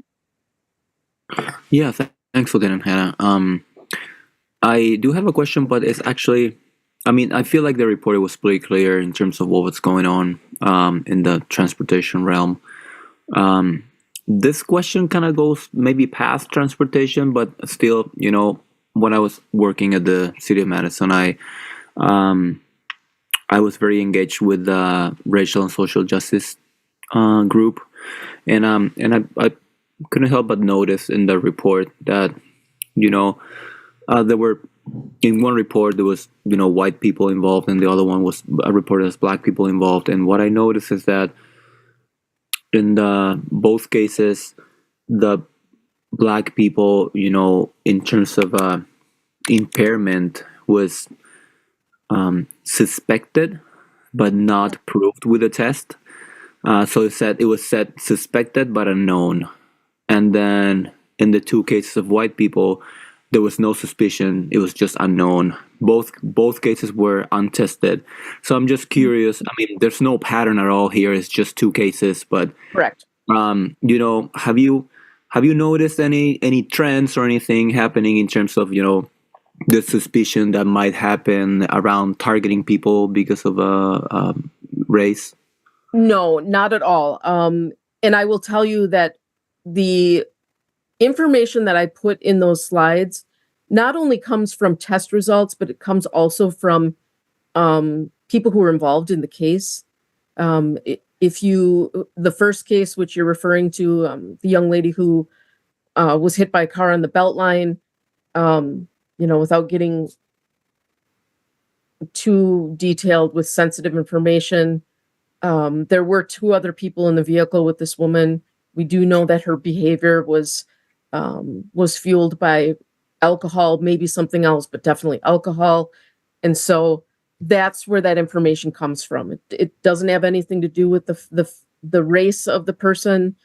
The other case, the man was at work, and if you notice, I think I put in the slides that, so much time passed for these drivers too, that we couldn't test them, right? They turned themselves in. Both of these cases in Q1 were hit and runs, where the individuals turned themselves in days later. Well, at that point, we can't test them for alcohol.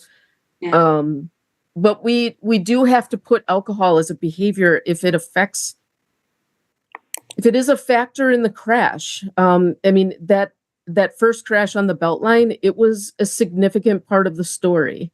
And again, I wish that I could tell you more, but I don't want you to think that it's anything that has to do with why that information was in there. And we only put race in there because there was another committee that I have to present to that wanted to know all of those things that you see in those slides. If you're not interested in that, I can certainly take it out for this commission. It doesn't matter to me either way. I will provide you with what you want to know. But again, it's part of the story. It's significant and why things happen the way they did. Yeah, and it's certainly good to see that data. So there's no need to remove that from there. So I Okay. appreciate that. Yeah, of course. Is that all you had then, Peggy? Yeah, thank you. Okay. Alder Harrington McKinney, go ahead. Yes, I was going to say that material that should remain in the report.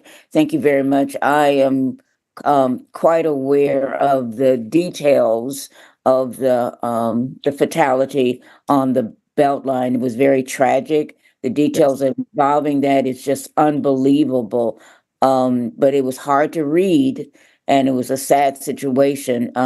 But I'm glad that was in there because it gives us a full picture of the speed that's on the Beltline. Sometimes I'm traveling on the Beltline at 10 o'clock, and there are people doing almost 100 miles an hour, and that's really frightening. And I know that there was last week there were hours there, and there was I was glad that the police were there, and I said, thank God that you were there. Not you personally, but yeah. I'm glad that the police were there because that Beltline traffic after 10 o'clock is so dangerous. And so kudos for what you're doing there. Thank you. It is. It's so dangerous that actually I am very selective about when I have officers do grants on the Beltline because I am afraid for their safety. And just for a little more background, an officer was doing traffic enforcement on the Beltline on a Sunday morning. He works the day shift. And within a half an hour, he had pulled over 3 drivers that were going almost 100 miles an hour. I mean, and you'll see, I think, a press release. I think the State Patrol is going to put something out in the next couple days about some additional enforcement that they're going to do on the Beltline. That Beltline is really difficult to patrol, especially with that flex lane now becoming a travel lane. In the past, it was a lane where maybe officers could kind of get through to catch up with someone who was maybe driving recklessly. But now it's so hard to catch up to drivers because the travel lanes are so congested and everybody is going so fast that it's virtually impossible to do any kind of enforcement during the weekdays on the Beltline. But we're trying. Well, we appreciate that. Sure. And I also just want to say, I mean, I don't want anyone to think that we're victim blaming or shaming when we include information about whether or not they were impaired or not. Again, it's just part of the story, and it goes to explain why things may have happened the way they did. Okay. All right, so Bill had a great suggestion, and it sounds like you're agreeable, Lieutenant Hannah, to preparing the report quarterly, and then the first quarter, and I'll write this all out in our work plan, which will come back to the TC. So we would just have it sent to us by email for the first quarter and the third quarter, and Lieutenant Hannah would come and discuss it with us at the end of the second quarter with that information, and after year end with that information. So we'll have her here twice a year, but we'll still get the information quarterly. Does that sound reasonable to everybody? Harold? Yeah, that sounds great to me. Maybe an additional suggestion. I think I really appreciated the discussion that we had today, and it seemed like we didn't need to have the presentation for that, because I think all of us who were interested had an opportunity to read the report. So I think that might be another way to like get the meat out of the report, asking questions, doing follow-up, while also not taking up a lot of meeting time. Yeah, I certainly don't want to bore you with reading something that you can read for yourselves. Yeah. That seems not very a very good use of any of our time. So I will be respectful of that. And just keep in mind that the end of the quarter doesn't mean that I will have all the information. It may take a couple weeks after that. I think. Oh, right. I think all of our citations and everything, everything's in the system usually by the 11th of the month following the end of the quarter. So I'll get it to you as soon as I can. Whenever the information is available, it's just, we do it quarter by quarter, whenever you're able to get the report done after that, and whenever it's convenient for you to come to TC twice a year. And I think the format we've used the past couple meetings has been, I assume you've read everything. Do you have questions on that? Let me talk about the critical parts. And, I think that's great. And Renee, I kind of like the idea of, I very much want to see school zone safety included, because I think that's a real priority. I've heard a lot about when the crossing guards aren't down on Moreland Road near the school, near my house. I've heard a lot of my neighbors saying that drivers are crazy, continue to drive really fast in that area. The only thing that seems to stop them, Renee, is when the crossing guards are there. So it's a continuing issue for sure in terms of school zone safety as well. So other comments for Lieutenant Hannah or for Renee? Okay, thanks very much. I'll update my proposed report. And any last comments or questions for Lieutenant Hannah or for Renee? Okay, thanks so much. You bet. Y'all have a good night. Thanks, you too. And thanks so much for waiting so long to come and speak to us. No problem. My pleasure. It's always good to see all of you. Okay, thanks so much. Next, we have our crossover report. So members who are members of other BCCs, do you have any updates for us tonight? Robbie?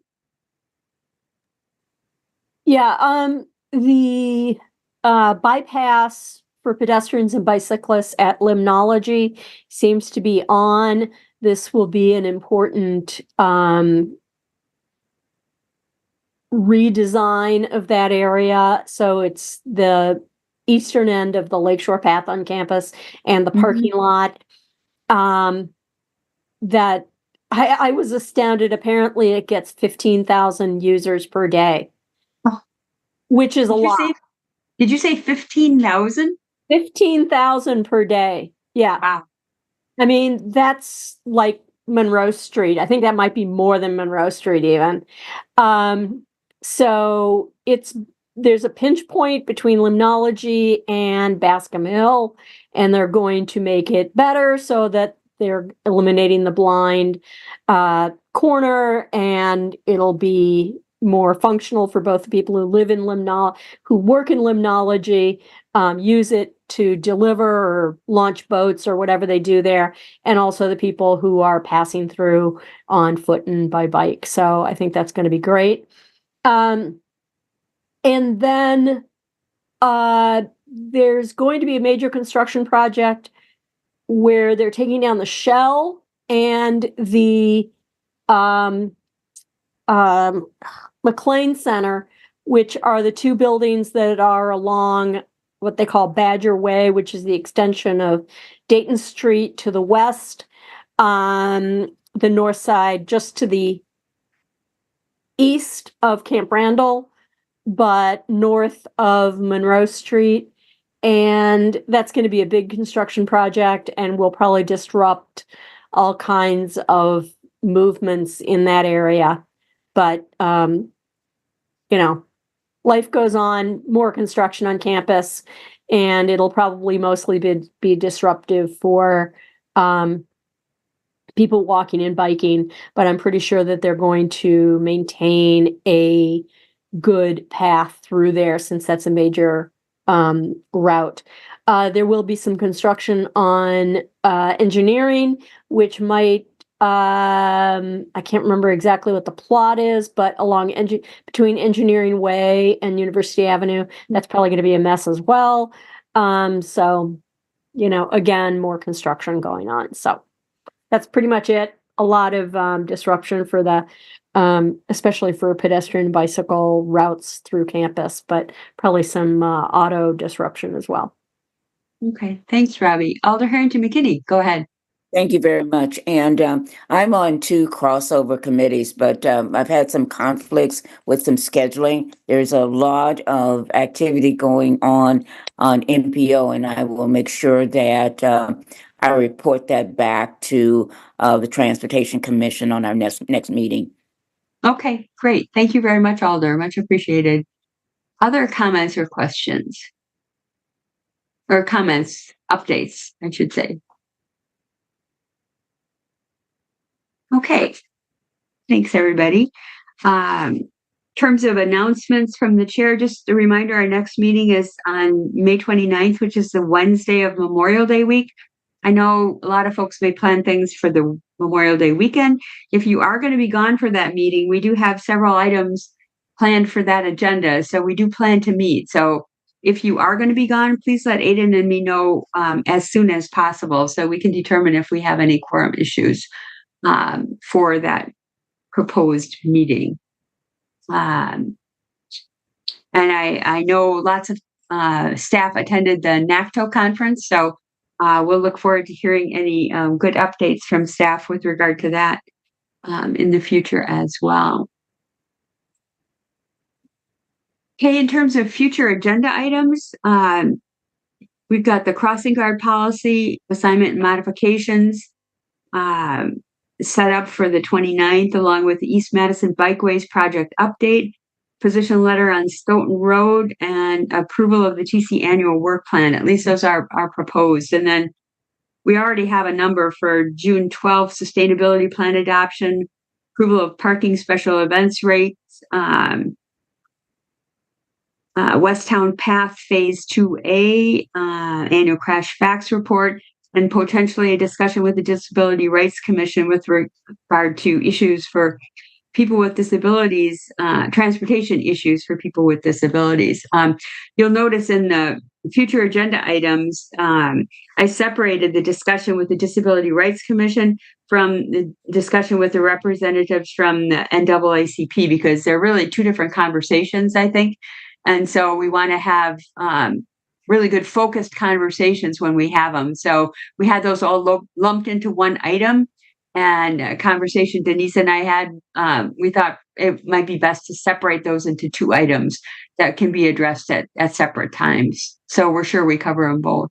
Anybody have any other future agenda items that you don't see us have on the potential future agendas?